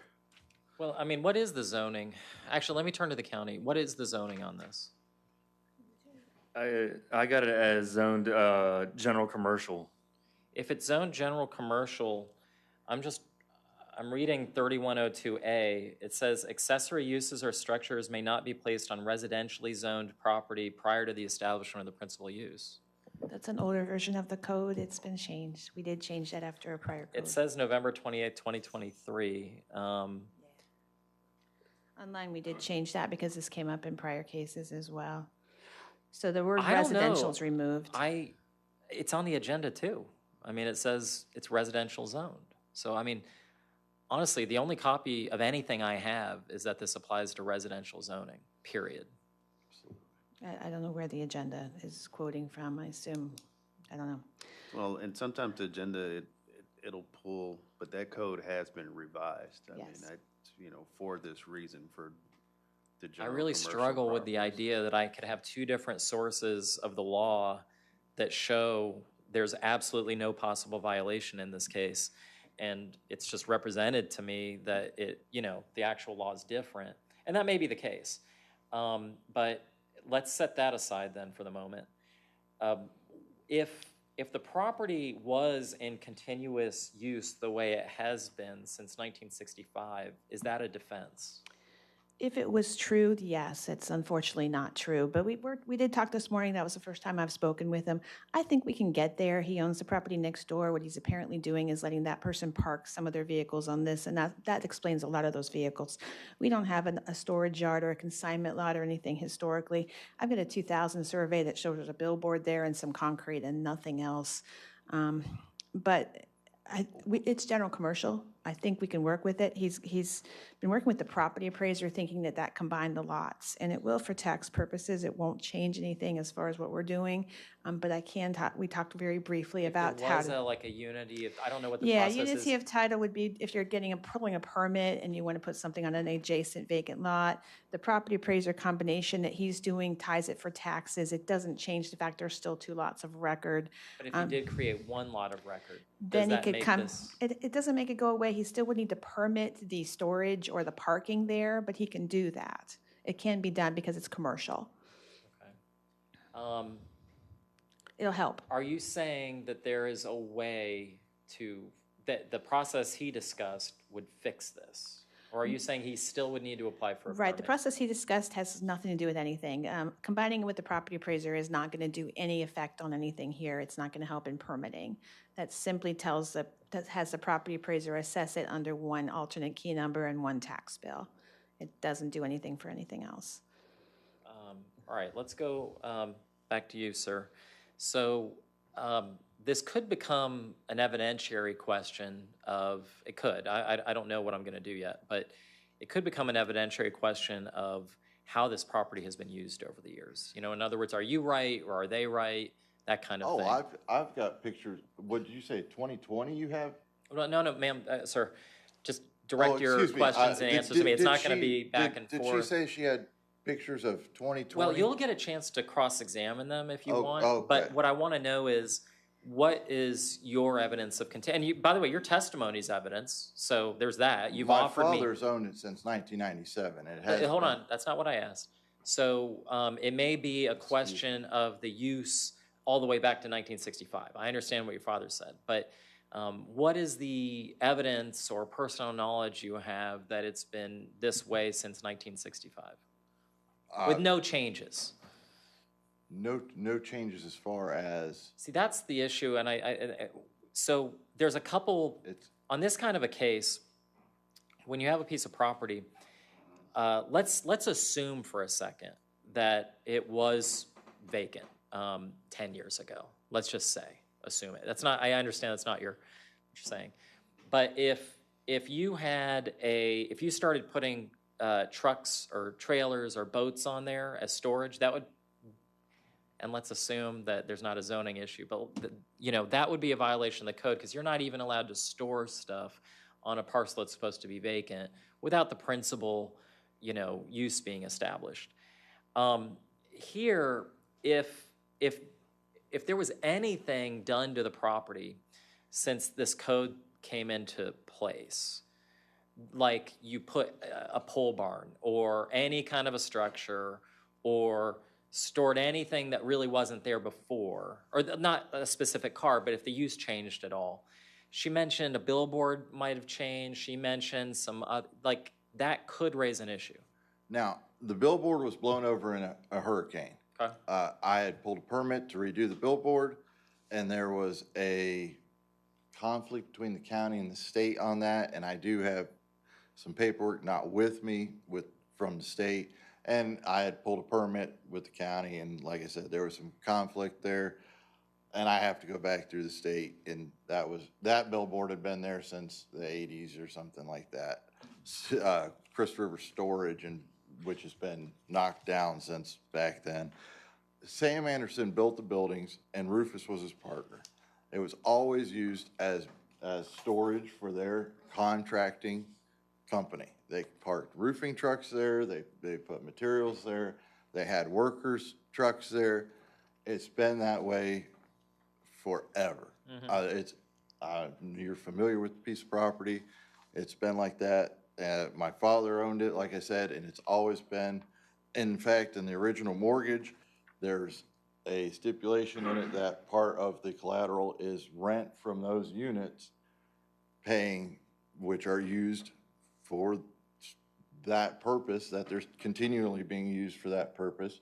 I have not built any new structures on it, nothing of that nature. It's exactly the same as it's been, and that was a stipulation in the mortgage that the rents would be, collateral for the original loan. But it's been split and everything else. And the building that I'm talking about in the back, which the property appraiser says I've got where it is a slab building, in 1997 it was done. I also have a permit in 1997 of which I don't really understand, and maybe someone can shed light on what exactly that is. Yeah, whatever documents you want to introduce, we should introduce. There is And I do see that under the LDC 3102, March 11, 2025, it doesn't have the residential limitation in it online. I see it online. Yes. Okay.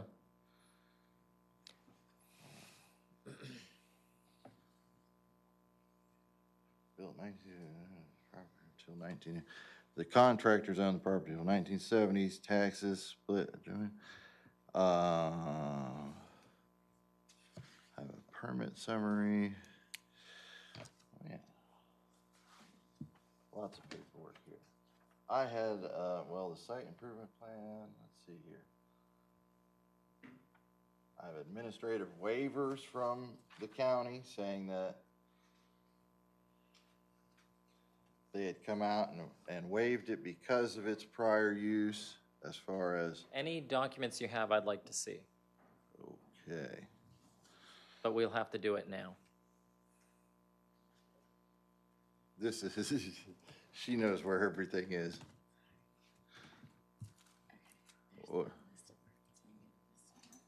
Yes.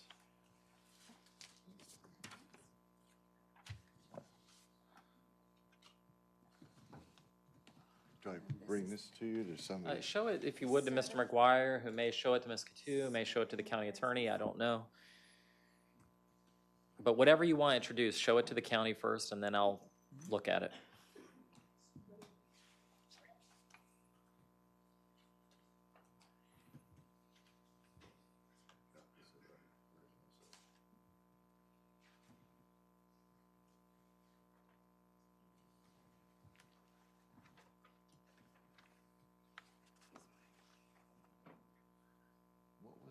What was the? Oh, here's the dates for the code violations also. Okay, what are those dates? March 13th. Actually, if you would wait, because I want the county to hear. Okay. Okay,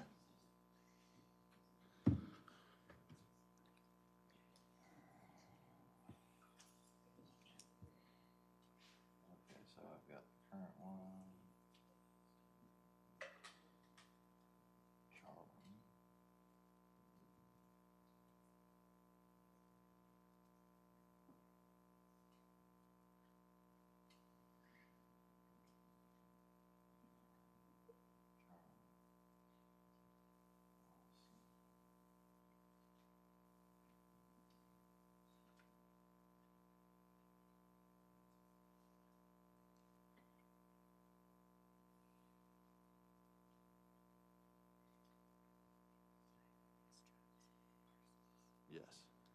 Your Honor, since we have a number of different things, if you're okay, I don't mind walking through each of them with you, Yeah, so we're all that's kind of right, doing that's this at the fine. same time. So the first thing we received, it's titled Permits at the top with the address, and it looks like there's permit history that they've summarized from 1997 to 2018. None of them look relevant to today's argument, except maybe the 1997 one, but there's no information here. The county, Ms. Couture, right now, do you have any information about this 1997 permit? At the building. Hold on, just give us a second. At this point in time, Ms. Couture doesn't have anything besides what he's providing, and it just says, inspector signed off. I spoke with Dick Chalkler, and he said non-compliance needed on this one, completed, final, approved. I don't know what it's for, don't know if it's for a building, that's all we have, so I would object to relevance on this one document. Is it okay if Mr. McGuire brings it to you while we continue? Yeah, I'm gonna admit Thank it. you. I'll admit it as evidence conditionally, subject to you telling me what this is, okay? Not yet, Yeah, okay. but we'll get to it. New to me.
Next, Your Honor, we have a document that says surveys and appraisals.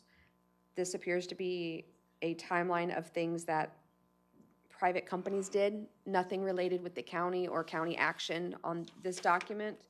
There is also a boundary survey dated on the bottom 11/15/2000, which appears to be a survey that was provided to the county when the sign with the billboard, which everybody admits was on there at one point. Right. The survey, there's also a second survey, appears to be dated 4/28/98. Upon review, it doesn't look like the surveys are of the same property, so we're questioning whether either one of them are actually this property or the neighboring property.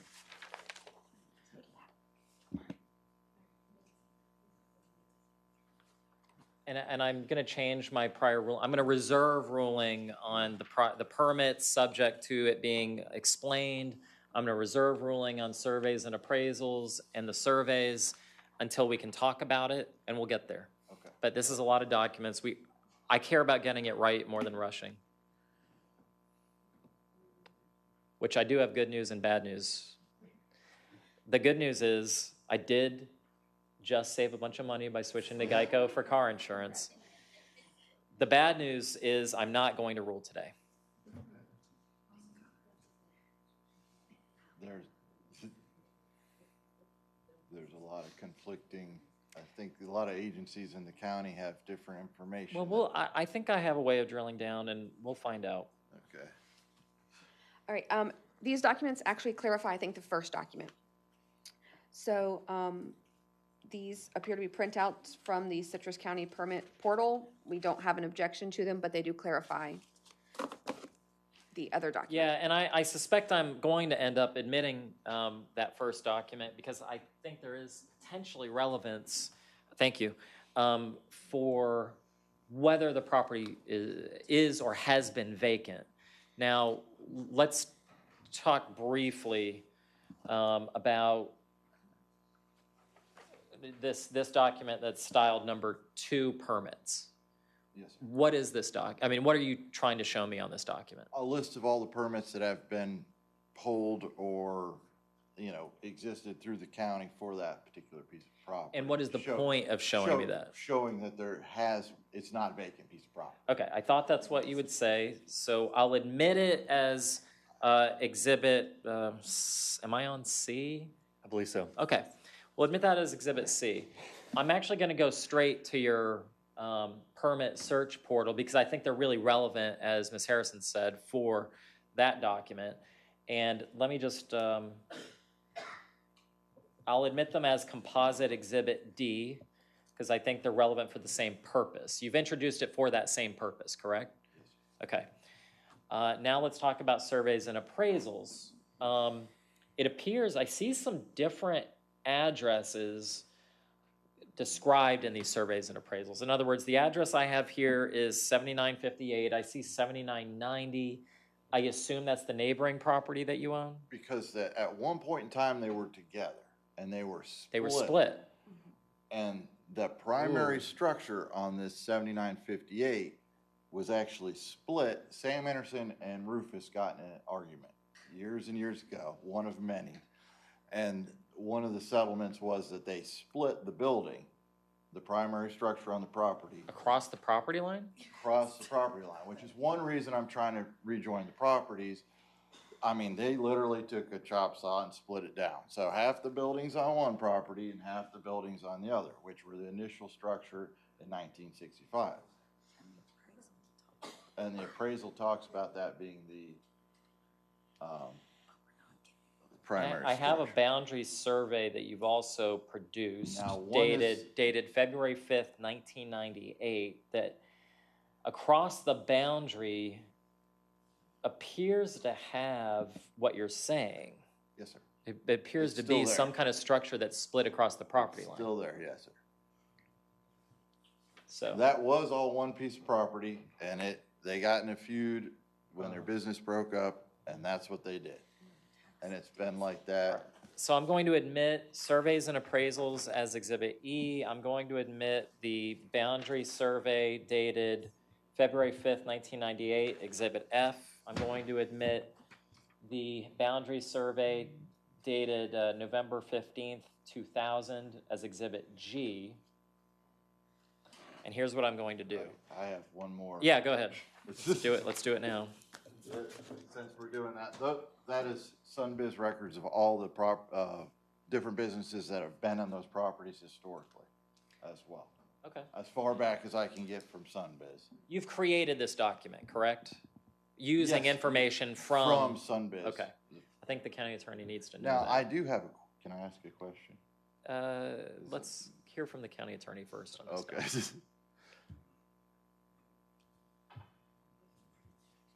Yes, I can print all that if we need to at a later date. It's on their website. Can I ask him a couple of questions on this? Yeah. Okay, we have a few different addresses on here. First, we have 7958 West Gulf to Lake Highway, which is the address that we currently are in court on. And then we have 7960 West Gulf to Lake Highway. What is that address? Same parcel piece of property. It's got 2 postal addresses. So one parcel has 2 addresses, or is this the neighboring property that has the half of the building on it? No. Okay. And then I have something that says primary address 1990-1996, yet used 1958-7960 for commercial storage. What is that? If she could maybe be sworn in, since she seems to know all the answers. I mean, let me just think about it. No, I mean, it's up to you. We're not going to swear anyone, and you don't want to swear in. So if you have someone, would you like to? I mean, because it's up to you. You don't have to. Come on, Kim. Come on. Join me.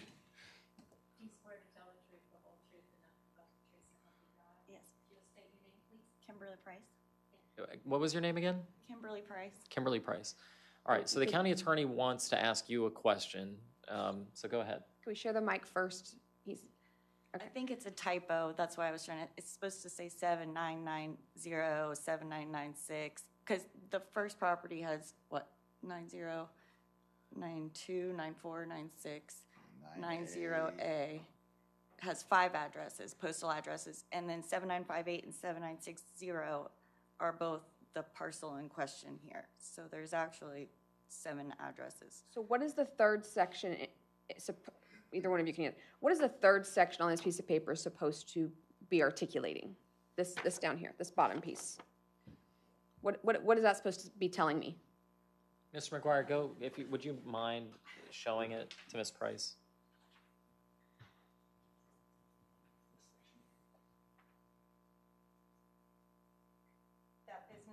Ma'am, if you would, in the microphone. These businesses actually had a unit within the 7990 through 7996, which is the next door parcel, and one of the units at 7958 or 7960, which is the parcel in question, simultaneously and continuously. Some businesses, because it's multi-commercial unit, some businesses traditionally use 2 units during their tenancy. Okay. What units? I mean, what do you mean units? It's a strip plaza, Mm-hmm. and this is, it's divided into 2. Okay. 2 addresses. Got it. Okay. So I consider them units of tenancy, I guess. And in one of those. If you would, I need to get county's final position on Okay. this. We're working on it.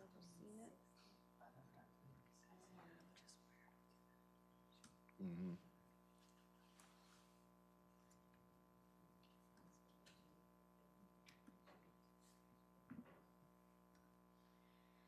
No, I need to know the county's position now.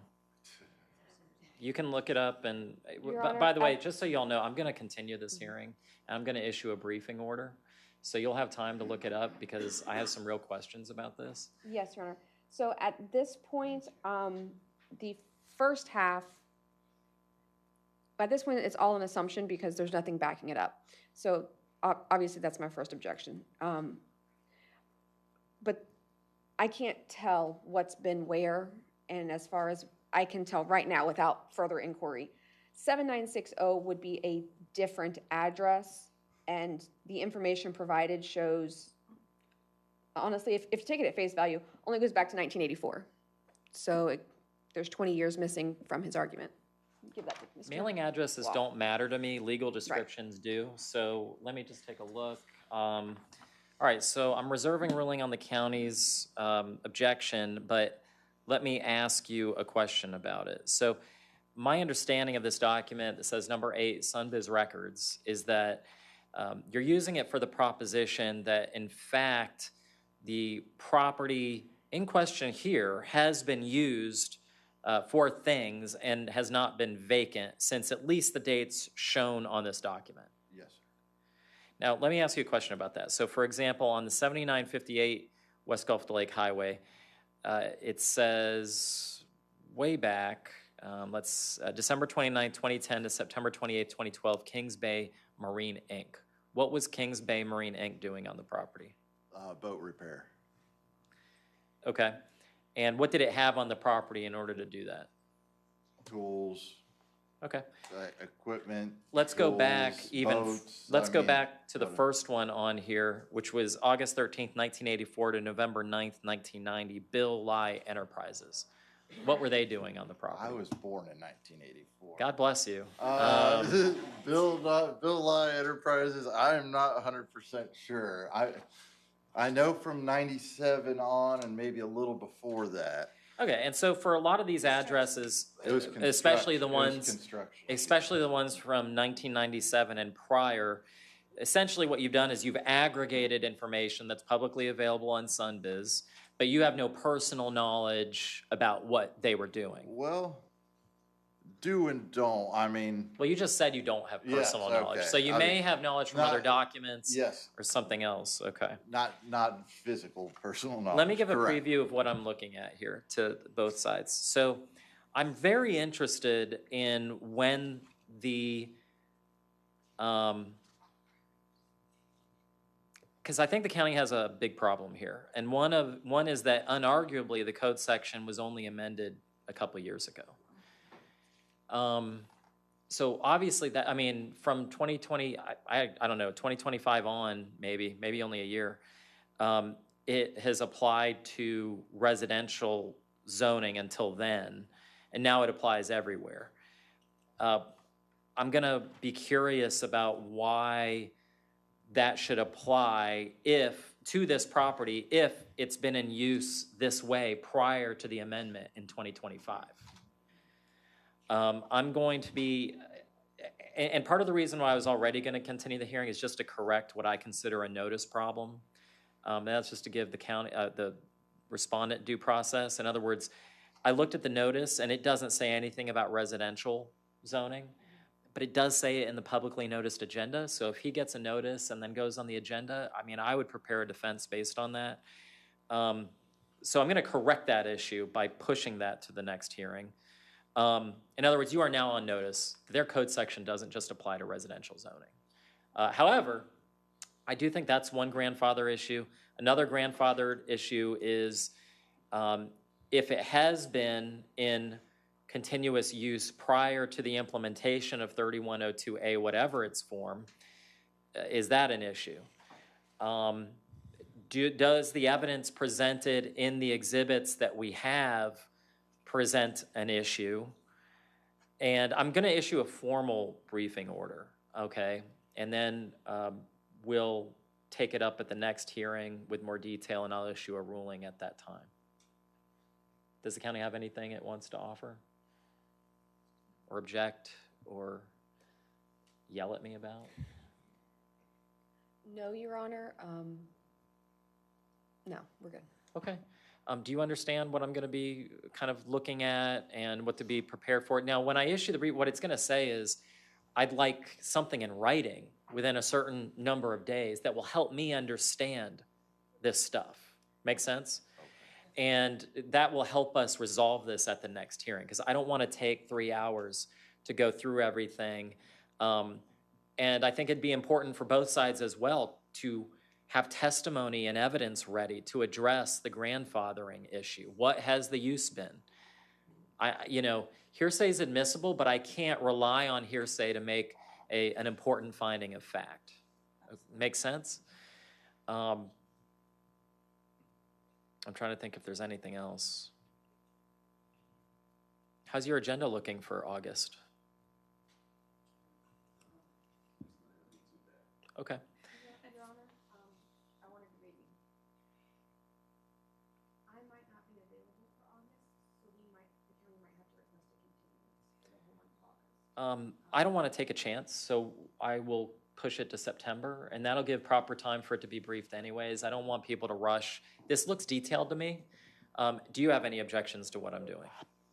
No, other than it's an hour and a half drive here, but that's okay. That's neither here nor there. Now, I did want to ask a question while we've got everyone here. Sorry, but we have a building history permit in '97. What is a building history permit? You're going to need to resolve that between now and the next hearing. Well, Feel I don't free. know what it is. I'm still speaking. Oh, I'm so sorry. Feel free to get in touch with the county about that kind of a question. I mean, and if y'all can work it out before the hearing, by all means.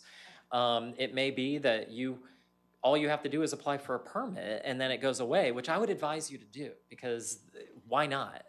But please handle that outside with the county. Yeah, that's what I want to say is you absolutely work with our office. I think we can get there. Yeah. And by September, for sure. Your property appraiser thing, not going to help here. So you can do that, but I can give you a better way.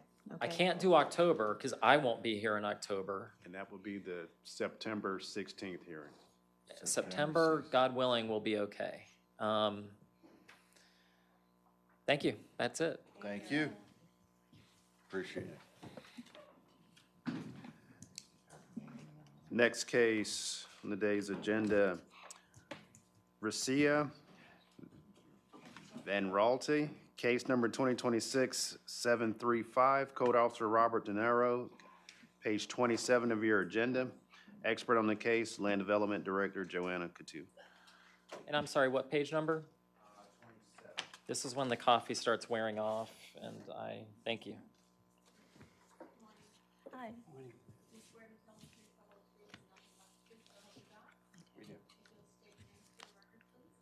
Risha Van Raalte. David Van Raalte. Okay, good morning, ma'am and sir. Morning. All right, please proceed. Yes, sir.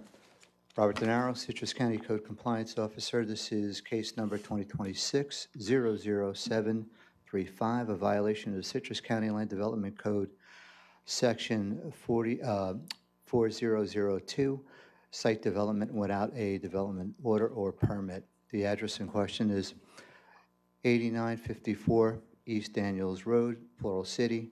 Property owner, Risha, am I saying that right? I hope. Van Rattel, am I saying that correctly? Van Raalte, excuse me. Good service, signed the certified return receipt. I would like to authenticate the following documents and request them to be admitted into evidence. Exhibit A, photos of my initial inspection on May 22nd, 2026, and aerial photos from the Citrus County property appraisals dated July 14th, 2025. A copy of Exhibit B, a copy of the notice of violation / hearing, a copy of the general pre-order, and a copy of the signed certified mail return receipt. What's going on? Basically, trees were removed, and that's, without the site development plan. Okay. Now, and are you contesting whether or not there's been a violation? No, if you don't mind, I'd like to speak for her. She basically just approved what I wanted to do to the property.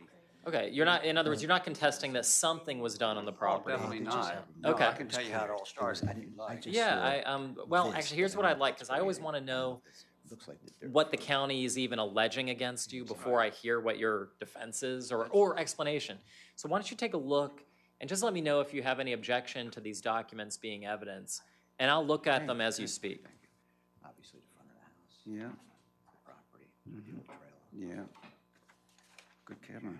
Yeah, there. The trees in the background. Yeah. Okay. Okay.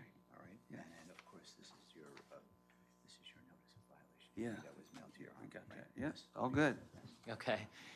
Then, without objection, these documents will be Exhibits A and B, and nice-looking property, of course. Beautiful. All right, tell me what's going on. Okay.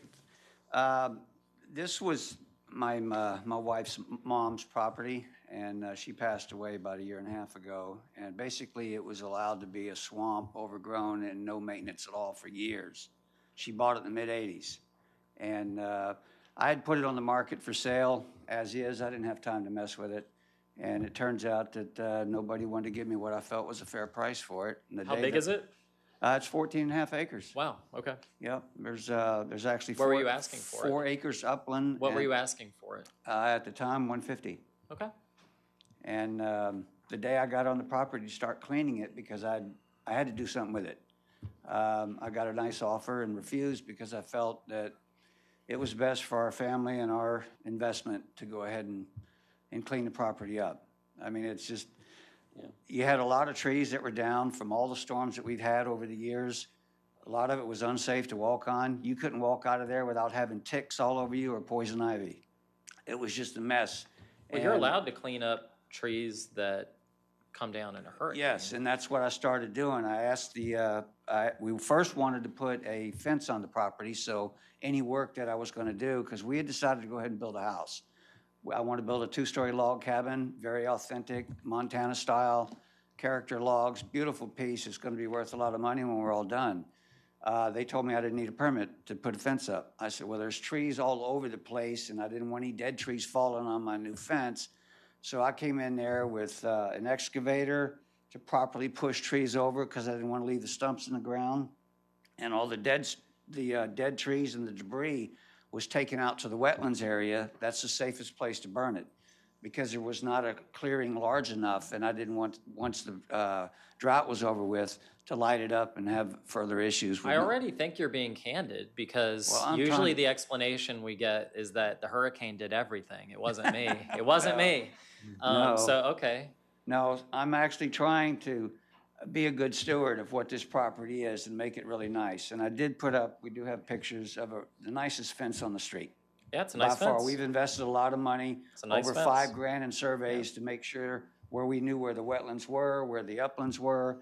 I spoke to the gentleman that did the wetland survey to let me know what my rights were, basically, because he knew what they were. That's his business.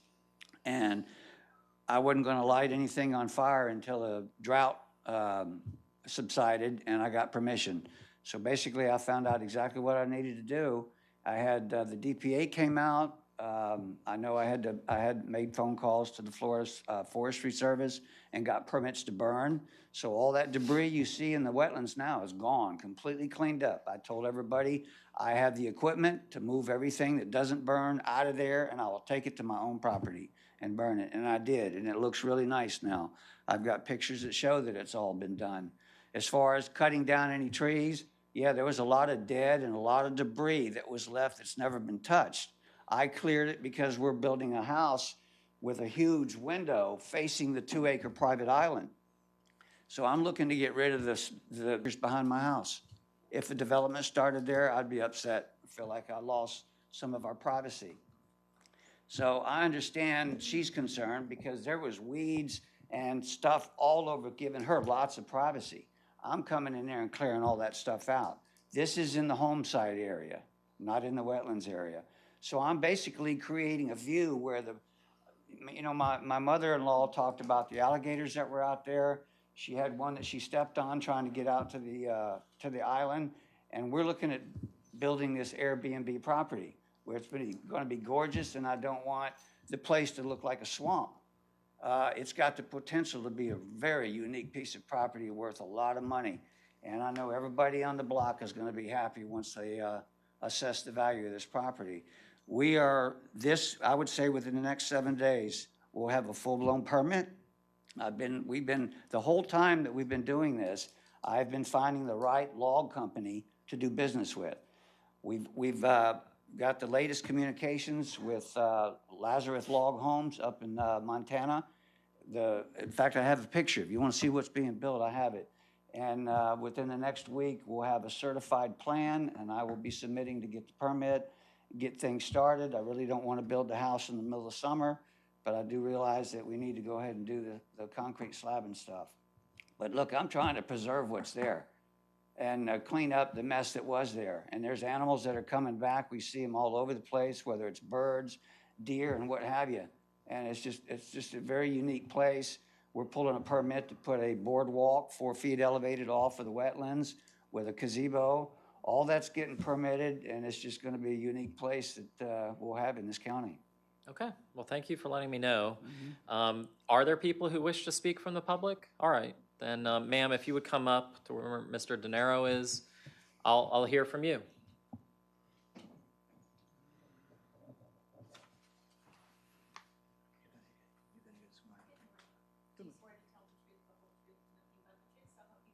Yes, I do. Kathy Duff. Good morning, Ms. Duff. Good What do you have to say? Well, I was hoping to not repeat anything that they might say, but I do object to some of the things that he's already said. First of all, he put up the property for $250,000 and nobody would buy it. And then he dropped it down to 140 and nobody was buying it. And then the first time I met the gentleman, I'd come home and was checking my mail, and he came over on this big heavy duty tractor. That was when they brought in all this clearing equipment, and introduced himself and said he was going to clear some of it and he was going to build a walkway through the wetlands to this, what he's calling an island, which is also just wetlands, and then raise the price on it. And I'm like, they're going to let you do that? Because I thought wetlands were protected. And the thing is his property sounds like a lot of property, 14.55 acres. 12.55 of that is wetlands. And the area that is not wetlands, next to my driveway, he didn't clear. He cleared the wetlands. He cleared Lake Bradley, which is dry right now. hundreds of trees in 3 huge piles as big as my house. He piled in the lake bed of Lake Bradley because it's dry and was planning to burn it. Now, the straw that broke the camel's back, because not me, actually other neighbors further down the street turned into the different offices waiting for somebody to put a stop to this destruction of our wetlands. And the straw that broke my back was the weekend of May 16th and 17th, when he was actually bush hogging the whole lake bed because he ran out of trees to cut down and backing it up into the shoreline. And as he left, I was at my front gate and he stopped to talk to me. And I said, do you know all weekend long you have been bush hogging the lake bed of Lake Bradley and putting your bush hog up under the shoreline of Lake Bradley? And he says, yes, I know. And I thought that was illegal.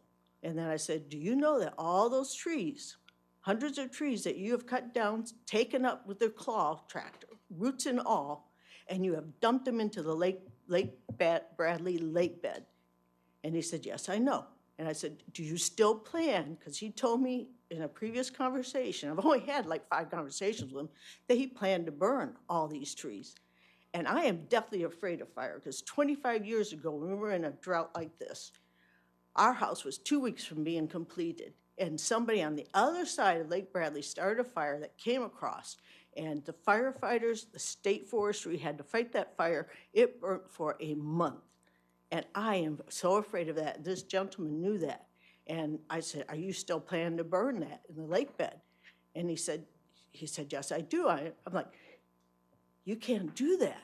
I said, it's dangerous. And the Lake Bradley is not his property. If you pull up his lot, just like my lot, he shares a lot line with me on his west, my east, which is a small strip of land I have for my driveway access up to my house. And then he shares his property line with Daniels Road. It's a very, very long, very odd-shaped property. He shares a property line with me on my north side, his south side, which is mostly wetlands. And the rest of our property, his and mine included, is defined by Lake Bradley.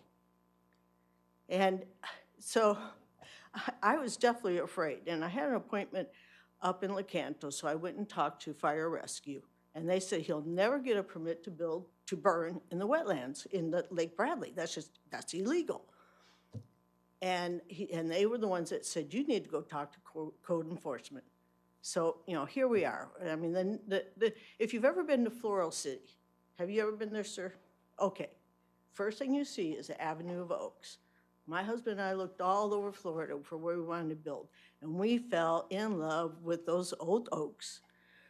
We fell in love with the fact that they are into the history and heritage of Floral City, and our neighborhood, especially on Daniels Road, is a community that are naturalists. We care about the environment, and when I asked him, when I was having this conversation with him, he says, well, I'm not hurting anything. I said, yes, you are. Just what you did this weekend, cutting all the grasses and backing up into the shoreline. You've taken away the nesting areas for animals and birds.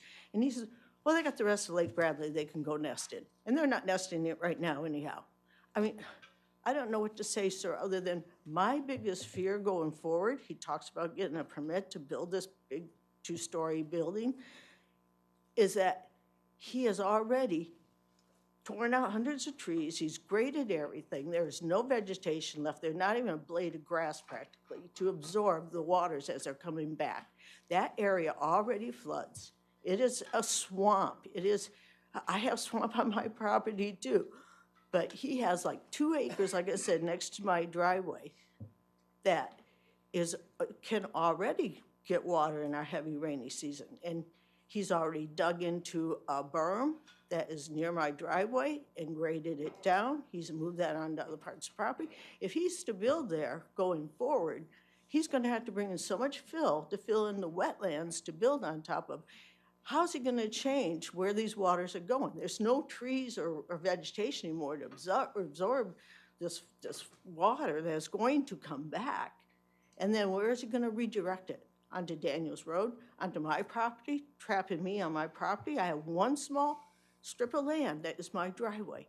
And it has been underwater up to 2 to 4 inches in the past in our heavy hurricane seasons. And if he directs even more water on my property, I fear what that's going to do. And like I said, I'm not here just speaking for myself. I'm speaking for our community, especially those on Daniels Road that care about the environment. And he says, he talks about the animals coming back. One of the few times I saw him, he told me about a turkey nest he came across clearing the property. It had 12 eggs in it. He said, but the next day we came back and they were all gone. I'm like, duh, yeah, you took away all their shelter. You took away, the hen is going to leave the nest that's been disturbed and has no more coverage.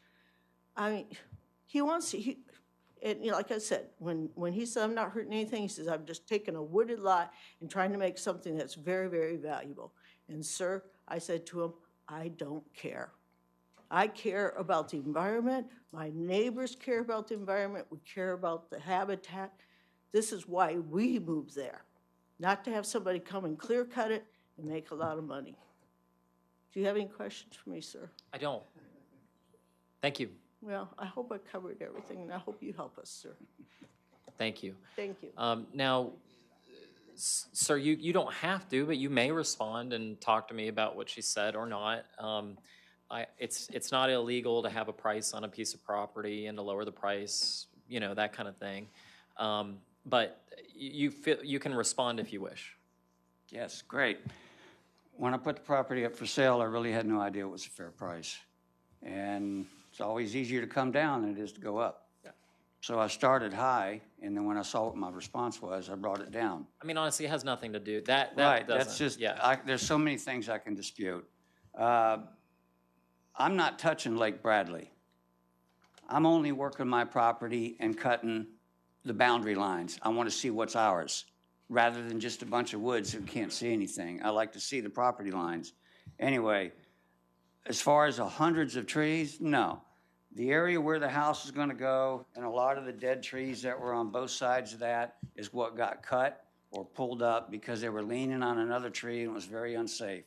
That's what got put out onto the wetlands area and got burned. Yes, I did get permits. There was no problem with that. I had the equipment there in case it was to get out of hand. She is overly concerned because obviously she's dealt with incompetence before. That's not something that I do. I know what I'm doing. I'm careful at what I do. I don't want anything to get out of hand. I have the equipment to do this stuff correctly.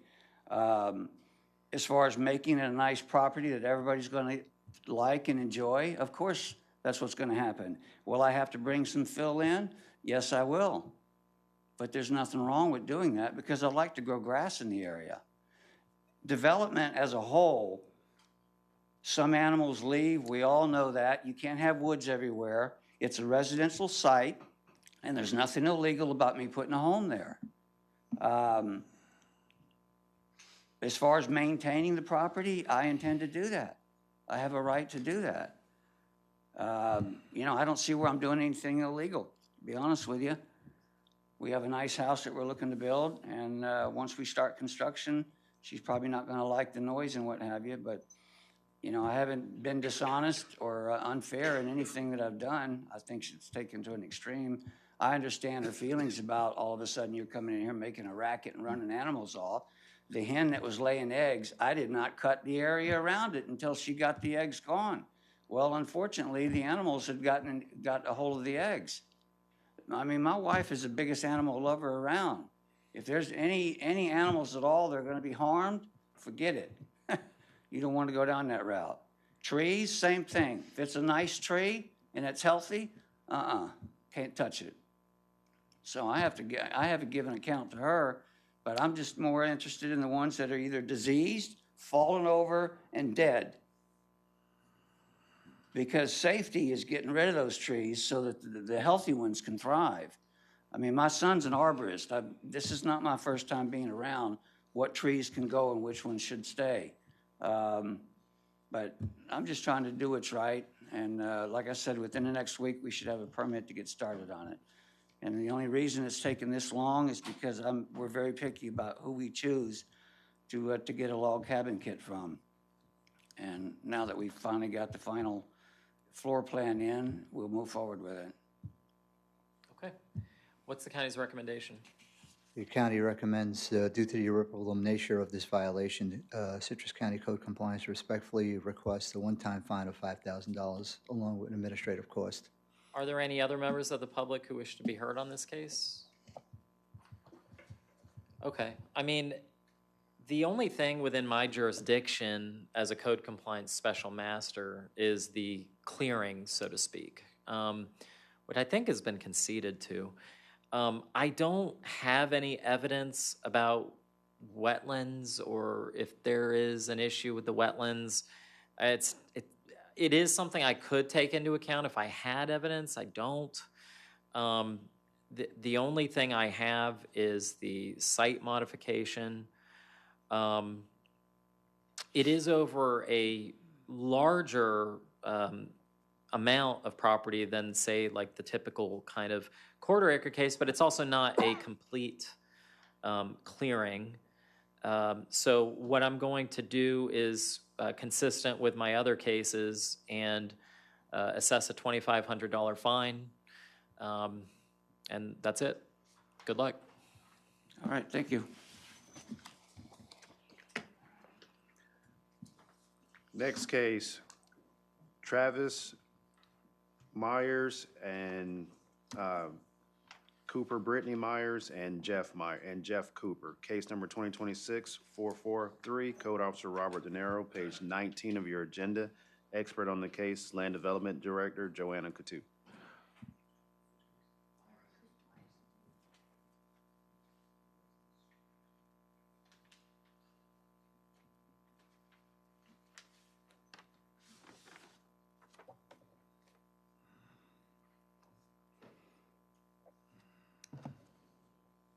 Please proceed. Yes, thank you. Robert De Niro, Citrus County Code Compliance Officer, case number 2026-00443.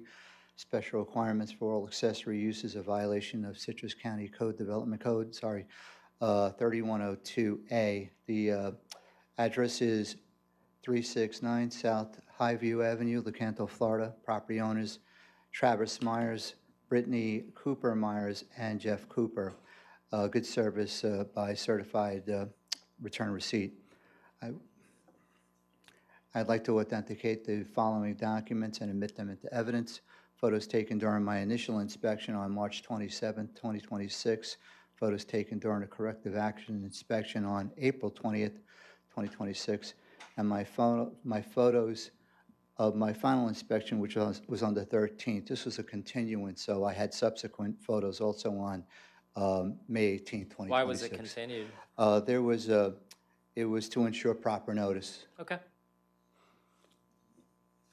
Okay. And do you have some exhibits? Yes, I do. I have exhibits of the property along with all the notices that I had. All right. Is there anyone from the public who's going to want to be heard on this case? Okay, thank you. Go ahead. I'll admit exhibits A and B as evidence. Okay. I'd like to take a look at them. Yes, sir. Sorry. Thank you. All right, tell me what's going on. All right, this is a vacant property that is 0.84 acres and is zoned medium-density residential. On the 27th of March 2026, I conducted an initial inspection and observed a vehicle, boat, piles of wood, plastic storage containers, along with miscellaneous items stored on the property. On March 27th, notice of violation was issued for special requirements for accessory uses. On April 20th, 2026, I conducted a corrective action inspection and found that the property had remained in violation. I've had contact with the owner who resides in Montana, and he had stated that he had allowed a friend to store items on the property, including his own. He had a boat with a Montana registration on it. A letter of continuance was issued on May 22nd, 2026, and as of my final inspection on May 13th, 2026, the property remains in violation. Have you had any further contact with the owner beyond that one contact? Just at one time, he had stated what I had said. I mean, did he say that it was going to get cleaned up? He said that he was looking to try to get somebody to clean it up, and he would get in touch, but he had never gotten in touch after that. When was the date of your contact? That was, well, I don't have the specific date, but I think it was right after the notice of violation. So I'm going to say sometime in early or mid-April of this year. All right, I'd like to hear from the public. Who would like to come up and talk about this? Who's going to be the glutton for punishment? Yeah. Yeah, I think she does. Well, that makes one of us. How are you, ma'am? All right, ma'am, you can actually come and use this one just fine. Hi. Do you swear to tell the truth, the whole truth, nothing but the truth, so help you God? I do. If you'll state your name, please. Sandra Devin, Devin. Thank you. Okay, Ms. Devon, what would you like to tell me? Well, I am very concerned about the fact that this lot has become what looks to be like part of the landfill, which is across the road. There's a ton of things. There's tents, there's canopies. Half of those are hanging down. They're big, what do you call those? Clotheslines, hanging clothes. I don't know what they're doing for sanitation stuff. I've only had one encounter with them.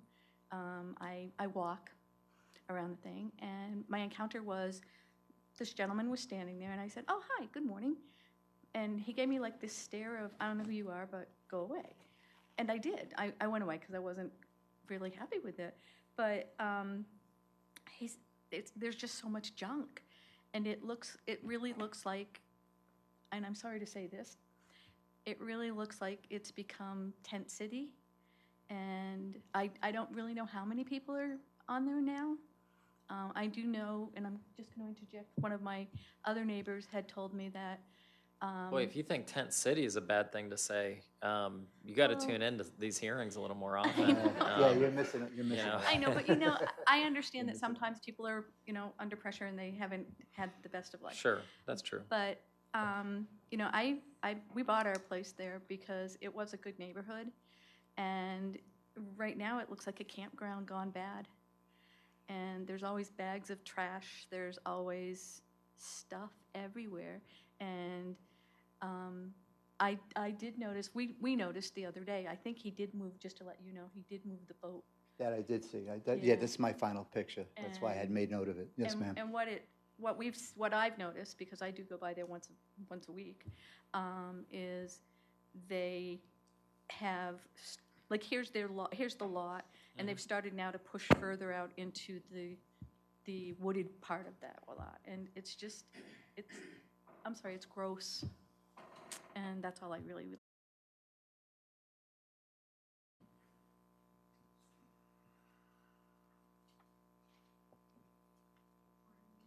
Morning.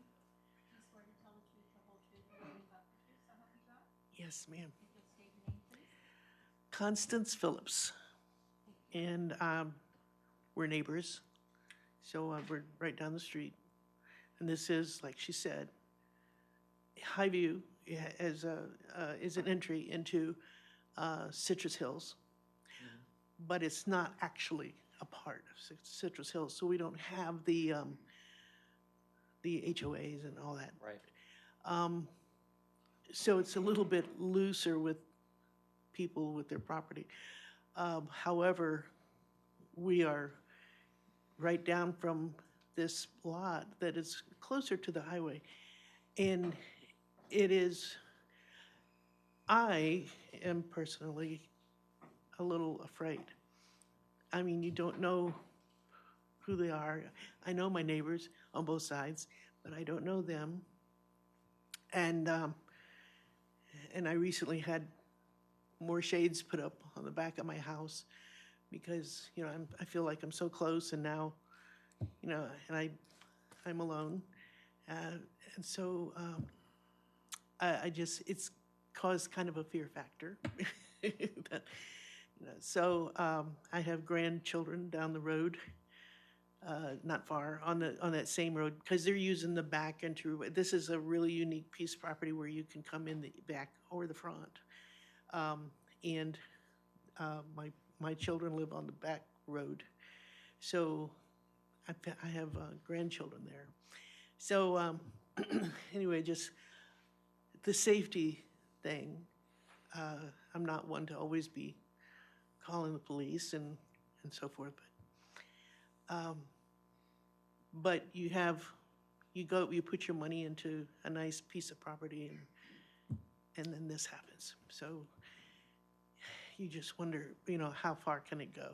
How long will it last? So anyway, I think that's it.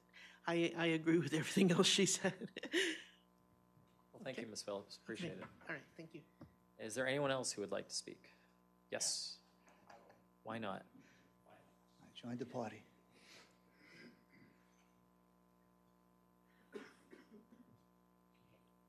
I'm Joe Devon, and the first speaker was my wife, so of course I agree with everything she said. That's right. Because I'm not If that you're stupid. watching, Morella, then that's right. Okay. I just wanted to kind of emphasize a couple of points, because I do tend to walk through there more often, and in addition to, we've talked about it as a storage and kind of a junk issue, but it has been clear for a few months now that it's a residential situation. Go by in evenings and see fires, you see people occasionally gathered around and eating. It's not like a huge number of people, but clearly it's not just a storage area. And as mentioned, there seems to be an attempt to just kind of ignore it away, which is probably what I would do too. But it just gets, it's not shrinking as this process takes place. The boat is gone, but our sort of casual observation is it's kind of growing in a number of items. So we are concerned about that. So I think that's all I have. Thank you very much, sir. What's the county's recommendation? County recommends $150 a day plus administrative costs. Okay, 7 days, $350 a day. Thank you. Thank you.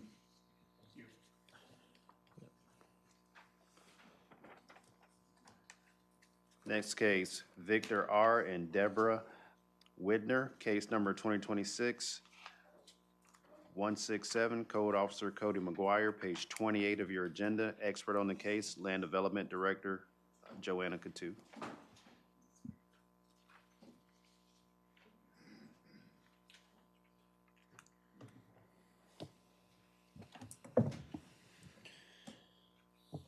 Cody McGuire, Citrus County Code Compliance Officer, case number 20260069.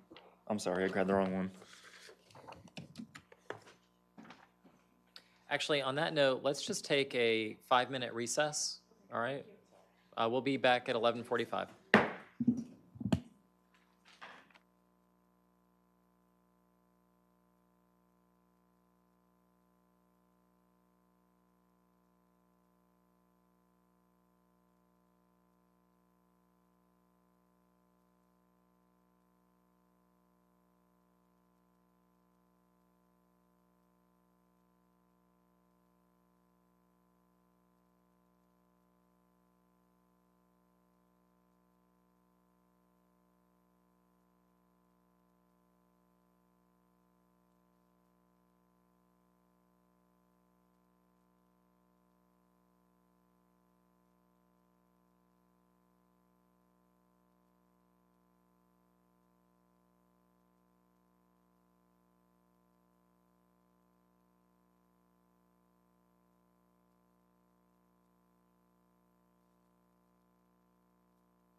Okay, it's 11:45, and I think the county had called, what case? Widener, okay. Page 28, I've got it.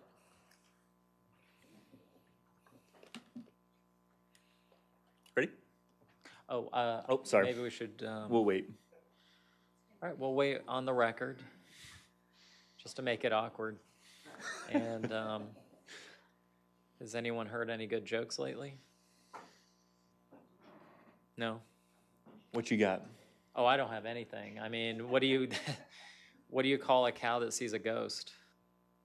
A what? What do you call a cow that sees a ghost? A milkshake. Ooh. I mean, that's the quality of the jokes that I have. Basically, fifth grade cafeteria level. So That's okay. okay. It's a good thing Ms. Harrison missed that. So, all right, let's proceed. Case number 26-167. All right, Cody McGuire, Citrus County Code Compliance Officer, case number 2026-00167.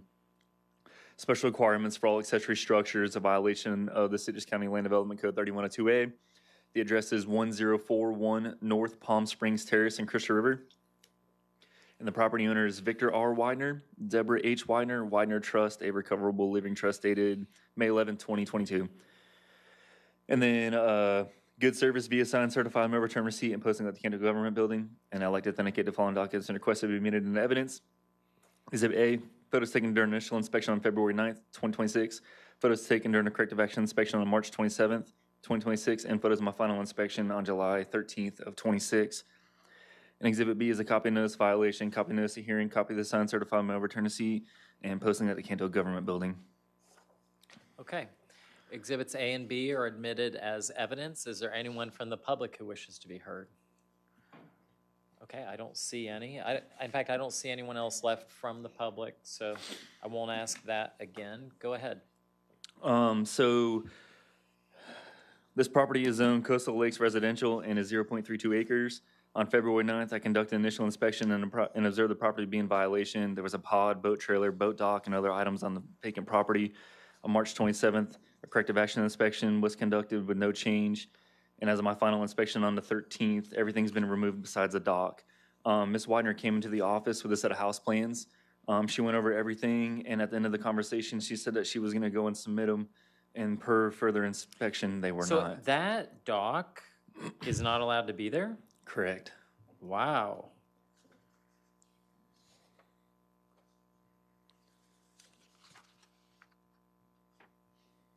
It's like nothing. I mean, none of that's supposed to be there. Correct. That you show in your photos. Mm-hmm. Do you know when it was installed? I don't have an exact date on the dock. And there's no permit on this? Everything references it for being after the fact whenever the home's reapplied for the dock. Oh, I see. Okay, got it. I see. And it makes sense now that I got to your last photo. Okay, well, what's your recommendation? $200 or $50 a day. I mean, how much time do you know? I don't have the date. She had, I mean, I'm no architect or anything, but she had full-size drawings and said that she was going to go and submit them, and I haven't had any contact since then. I believe that she was going to. Wow. Yeah, I mean, it's a kind of an old case. Not bit. old, but yeah, February. held on to it thinking she was going to. Well, you've tried. All right, then I'm going to do 30 days, $50 a day. Thank you. Thanks.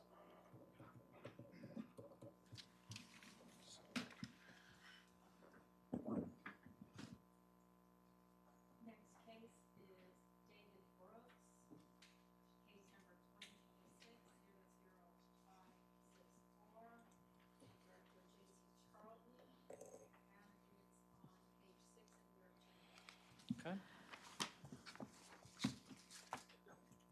Yes, sir. This is a case for junk and debris on the property, a violation of Chapter 20, Section 20-31A of the Citrus County Code of Ordinances. The address is 2883 South Westmoreland, home in Sasso, Florida. Property owner David Brooks. I'd like to authenticate the following documents and request to be admitted into evidence. Photos taken during initial inspection on April 21st, 2026. Photos taken during the corrective action inspection on May 29th. Photos taken while posting the property as well on June 30th, 2026, and final inspection on July 13th, 2026. A copy of the notice, Exhibit B, a copy of the notice of violation, copy of the notice of hearing and pre-hearing order, and a copy of the posted property and affidavit I completed. Okay. Exhibits A and B are admitted as evidence. Thank you.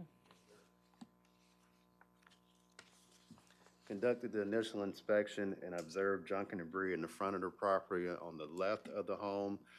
There appeared to be some tree debris and discarded items. On the right of the home, you can't really see though, but to the eye, there is a trailer full of debris in the rear left of the property. And in the back of the home, I observed a discarded broken camper that was on the back of the property as well. I've had contact with the occupant at the property named Elizabeth. She stated that she had some people let some people come on the property, and they brought that camper on, and they had to figure out a way to move it off. Okay. Essentially, I believe that they just decided to destroy the camper and try to remove it that way, and what's left of it is all broken up on the back of the home as well. You know, when I well, I guess I won't tell that story. I've been there, you know, when you try to destroy something to not have to move it. What's your recommendation? Fine of $200 per day. Yeah. All right. I'm going to grant, I mean, it's been going since April. 15 days, $200 a day. Thank you. Yep.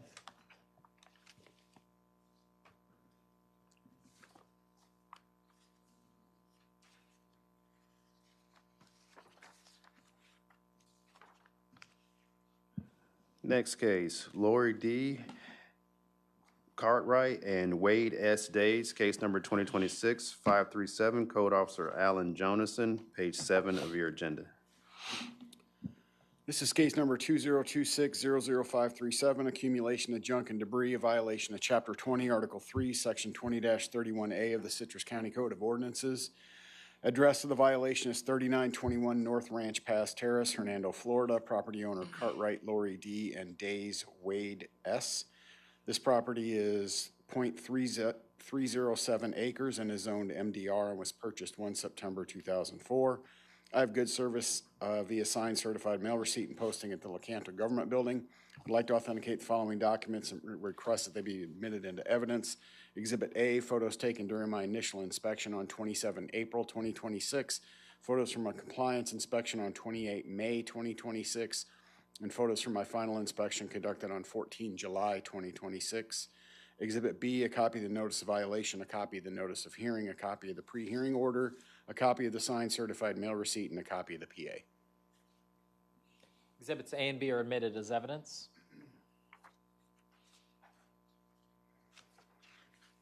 Yep. Go. Yes, sir. On 27 April 2026, I conducted my initial inspection and observed the property to be in violation with miscellaneous junk and debris on the property. 27 April 2026, a notice of violation was issued for junkyard conditions, which is a violation of the ordinance I mentioned earlier. On 28 May 2026, I conducted a compliance inspection and observed that the property remained in violation, and a notice of hearing was issued. I have not had contact with the property owner, and as of my final inspection on 14 July 2026, the property remains in violation. What's your recommendation? $100 per day plus administrative costs. 7 days, 100, you said 100? Yes, sir. $100 a day. Thank you. Plus costs. Thanks. Next case, Max Erkman, case number 2026-181, Code Officer Alan Jonason, page 8 of your agenda. Expert on the case, Land Development Director Joanna Coutu. This is case number 2026-00181, special requirements for all accessory structures, a violation of Citrus County Land Development Code 3102. The address is 5040 South Pastel Point, Homosassa, Florida. Property owner is Erkman Max. This property is .503 acres and is zoned rural mobile home and was purchased on 27 March 2026. I have good service via posting the notice of hearing on the property and posting at the Lecanto Government Building. I would like to authenticate the following documents and request that they be admitted into evidence. Exhibit A, photos taken during my initial inspection on 8 May 2026, photos from a compliance inspection on 10 June 2026, and photos from my final inspection conducted on 14 July 2026. Exhibit B, a copy of the notice of violation, a copy of the notice of hearing, a photo of the notice of hearing posted on the property, a copy of the pre-hearing notice, a copy of the posting affidavit, and a copy of the property appraiser. Exhibits A and B are evidence. On 8 May 2026, I conducted an initial inspection and observed the property to be in violation with a burned mobile home and other junk and debris on the property. On 8 May 2026, a notice of violation was issued for special requirements for all accessory structures, which is a violation of the ordinance I mentioned earlier. On 10 June 2026, I conducted a compliance inspection and observed that the property remained in violation and a notice of hearing was issued. I have not had contact with the property owner, and as of my final inspection on 14 July 2026, the property remains in violation. What's your recommendation? Recommendation is $150 per day along with administrative costs. 30 days, $150 a day. Thank you. Next case, Foundation Creation Concrete Works LLC, case number 2026-660, Code Officer Cody McGuire, page 9 of your agenda. Expert on the case, Land Development Director Joanna Coutu.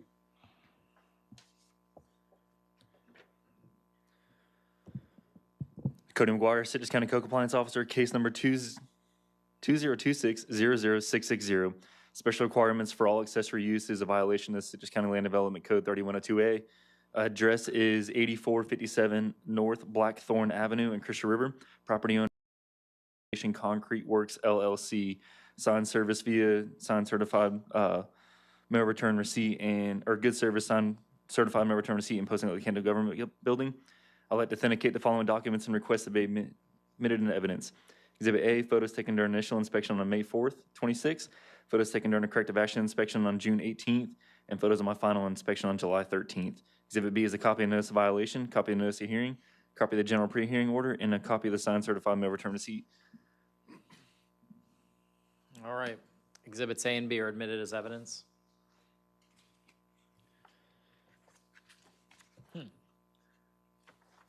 This is vacant property that is 1.155 acres and is zoned Coastal Lakes Residential. On May 4th, I conducted initial inspection and observed the structure, vehicle, trailers, boats on the vacant property. On June 18th, I conducted a corrective action inspection and found that most of the vehicles and trailers had been removed, but some remained, and no permit had been applied for.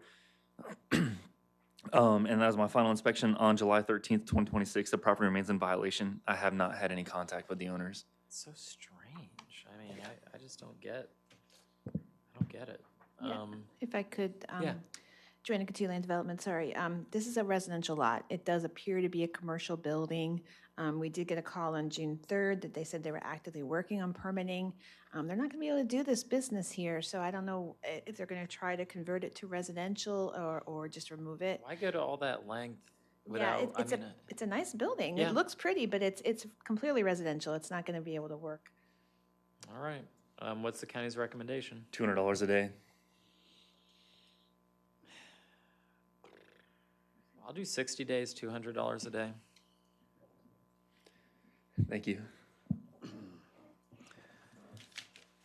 Next case, Jacob Wayne Hamilton, case number 669, Code Officer Cody McGuire, page 14 of your agenda. Expert on the case, Land Development Director Joanna Coutu. Cody McGuire, Citrus County Code Compliance Officer, case number 2026-00669, special requirements for all accessory structures, a violation of the Citrus County Land Development Code 3102A. The address is 7899 North Hamilton Road in Dunellen, and the property owner is Jacob Wayne Hamilton. Good service via posting the property and at the Lecanto Government Building. And I'd like to authenticate the following documents and request that it be admitted into evidence. Exhibit A is photos taken during my initial inspection on May 12th of 26, corrective action inspection on the May 27th of 26, and photos of my final inspection on July 13th of 26.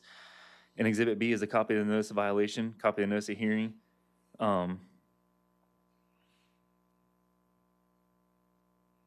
Copy of, I'm sorry.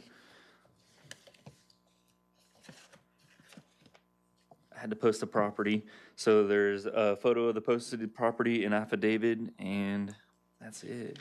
Could A general could pre-hearing be a order, I'm sorry. pre-hearing order, Yes, yeah. sir. If I'm stretching my imagination. All right, thank you.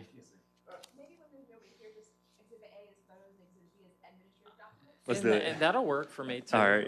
It will. All right, exhibits A and B are admitted as evidence. This property is zoned rural residential, mobile homes allowed, and I only have the square footage. It's 6,492. On May 4th, I conducted initial inspection and observed there to be a tent, people, cars, and debris on the vacant property. On May 18th, a corrective action inspection with just a car being removed. And then on July 13th, my pre-hearing inspection, it remained in violation. What's your recommendation? That one's $200 a day. 7 days, $200 a day. Thank you. If we can, for my case that I did on Mr. Brooks, I didn't get sworn in. Can I get sworn in for that testimony? Go ahead. You can do it right there. I mean, it's not.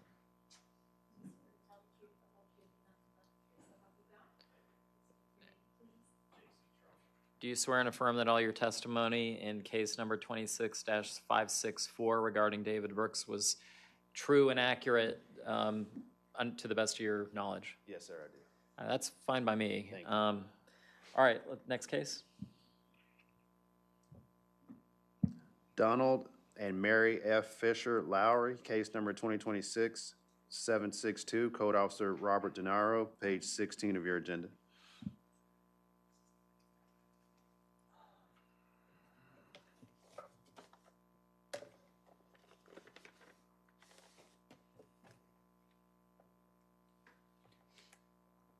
Please proceed.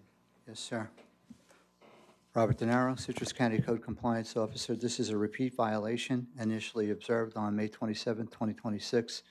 The address in violation is 7418 West Turkey Neck Court, Homosassa, Florida. Case number 2026-00762, the accumulation of junk and debris, a violation of Chapter 20, Article 3, Section 20-31A of the Citrus County Code Compliance Officer. Ordinances, excuse me.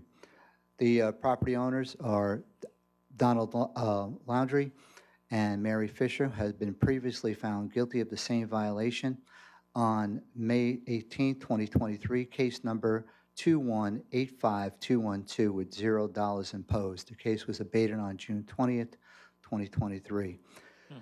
Good service, posting on the property in the Lecanto Government Building. I would like to authenticate the following evidence, following documents, and to be admitted into evidence. Exhibit A, findings of fact and order of acknowledged compliance from previous case 21-85-212. Exhibit B, photos taken during my initial inspection on May 27, 2026, and the photos I took on my subsequent inspections on June 4th, June 10th, June 19th, 26th of 2026, July 7th of 2026, and the photos of my final inspection on July 13th, 2026, a copy of, and for Exhibit C, a copy of the notice of violation sent to David Laundrie and Mary Fisher, a copy of the posting affidavit, photos of the notice of, a photo of the notice of hearing, and of the photos of the posted at the property. Okay. Exhibits A, B, and C will be admitted without objection as evidence. I will take a look at them. I don't remember this one.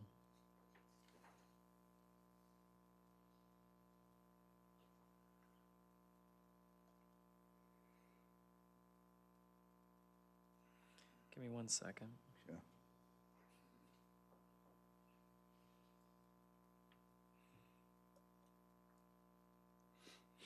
Oh, I do remember.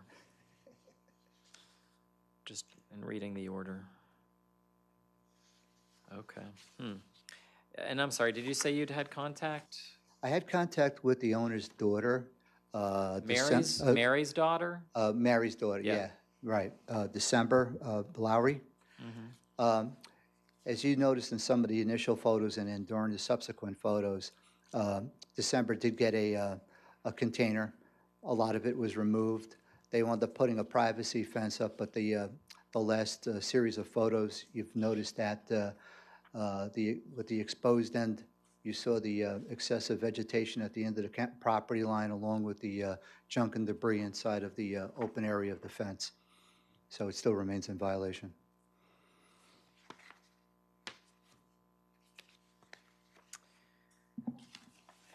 Yep. What's your recommendation?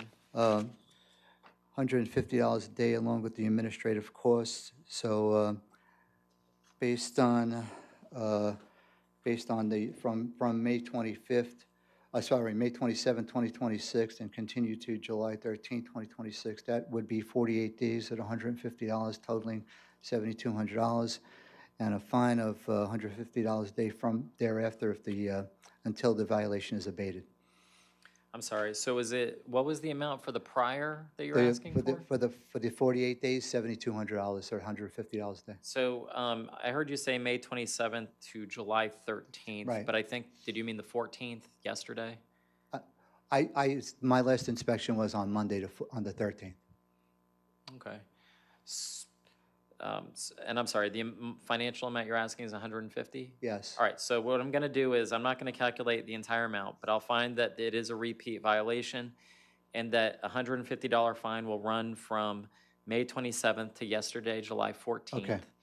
And from today's date forward, what fine are you asking for? $150 a day. Okay, it'll be $150 a day pursuant to your recommendation until it's brought into compliance. Thank you, sir. Thank you. Next case, William James Ritchie and Anne Marie Ritchie, case number 2026-662, Code Officer Robert DeNiro, page 22 of your agenda. Yes, thank you. All right, should have never left. I'm sorry, I'm changing my mind. Let's reopen the case, the prior case. I just don't think that $150 for a repeat violation is enough. I understand that it's not like crazy severe, but this is case number 26-762. I'm sorry. From today's date forward, the fine will be $250. Yes, sir. Okay, thanks. Okay. Now we'll go back to 26-662. Okay? Yes, sir. All right. 2026, this is Robert DeNiro, Citrus County Code Compliance Officer, case number 2026-00662, accumulation of junk and debris, a violation of Chapter 20, Article 3, Section 20-31A of the Citrus County Code of Ordinances. The address is 5581 South Barco Terrace in Inverness, Florida. Property owners James William Ritchie and Anne Marie Teal. Posting of the notice of hearing at the property in LaKento Government Building. I would like to authenticate the following documents and request they be admitted into evidence. Photos taken during my initial inspection on May 5th, 2026, corrective action inspection on May 28th, 2026, and my final inspection conducted on July 13th, 2026. Exhibit B, a copy of the notice of violation, copy of notice of hearing, copy of the general pre-hearing order, photo of the notice of hearing posted at the property, and a copy of the posting affidavit. Okay. Exhibits A and B are admitted as evidence.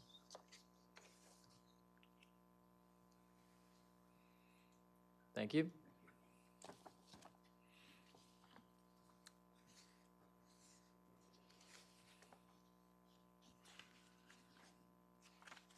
Please Thank you. proceed. The property is a single-family residence, 0.54 acres, and is zoned, low-density residential. On May 5th, 2026, an initial inspection was conducted, and I observed the excessive vegetation and falling leaves and branches on the property. On May 5th, 2026, a notice of violation was issued for the accumulation of junk and debris. On May 28th, 2026, a corrective action inspection was conducted, and the property had remained in violation, and a notice of hearing was issued. As of my final inspection on May 13th, 2026, the property remained in violation. I've had no contact with the owners. Can you tell if the trees were cut down from the property? No, I could not. No, they were just there from the moment from initially saw them. No, sir. What's your recommendation? $150 a day plus administrative costs. 30 days, $150 a day. Thank you, sir. Last case, Franklin and Jacqueline Romanelli, case number 2026-507, Code Officer Alan Jonathan, page 23 of your agenda. Expert on the case, Land Development Director Joanna Coutu. Alan Jonathan, Citrus County Code Compliance Officer. This is case number 2026-00507, special requirements for all accessory structures, a violation of Citrus County Land Development Code 3102. Address is 5095 South Bluebird Terrace, Licano, Florida. Property owner Romanelli Franklin R. and Romanelli Jacqueline. This property is 3.1 acres and is zoned rural mobile home and was purchased on 19 May 2023. I have good service via signed certified mail receipt and posting at the Lecanto Government Building. I'd like to authenticate the following documents and request that they be admitted into evidence. Exhibit A, photos, and Exhibit B, administrative documents. These exhibits will be admitted into evidence as Exhibits A and B. On 12 May 2026, I conducted my initial inspection and observed the property to be in violation with numerous vehicles, a shipping container, animal pen, water tank, and an RV. On 12 May 2026, a notice of violation was issued for special requirements for all accessory structures, which is a violation of the ordinance I mentioned earlier. On 11 June 2026, I conducted a compliance inspection and observed that the property remained in violation and a notice of hearing was issued. I have not had contact with the property owner, and as of my final inspection on 14 August 2026, the property remains in violation. What is your recommendation? $250 plus administrative costs. And you said no contact? No contact, no, sir. Okay. We have a record of one conversation. They did call our office on June 1st to ask about the permitting process for a mobile home. All right.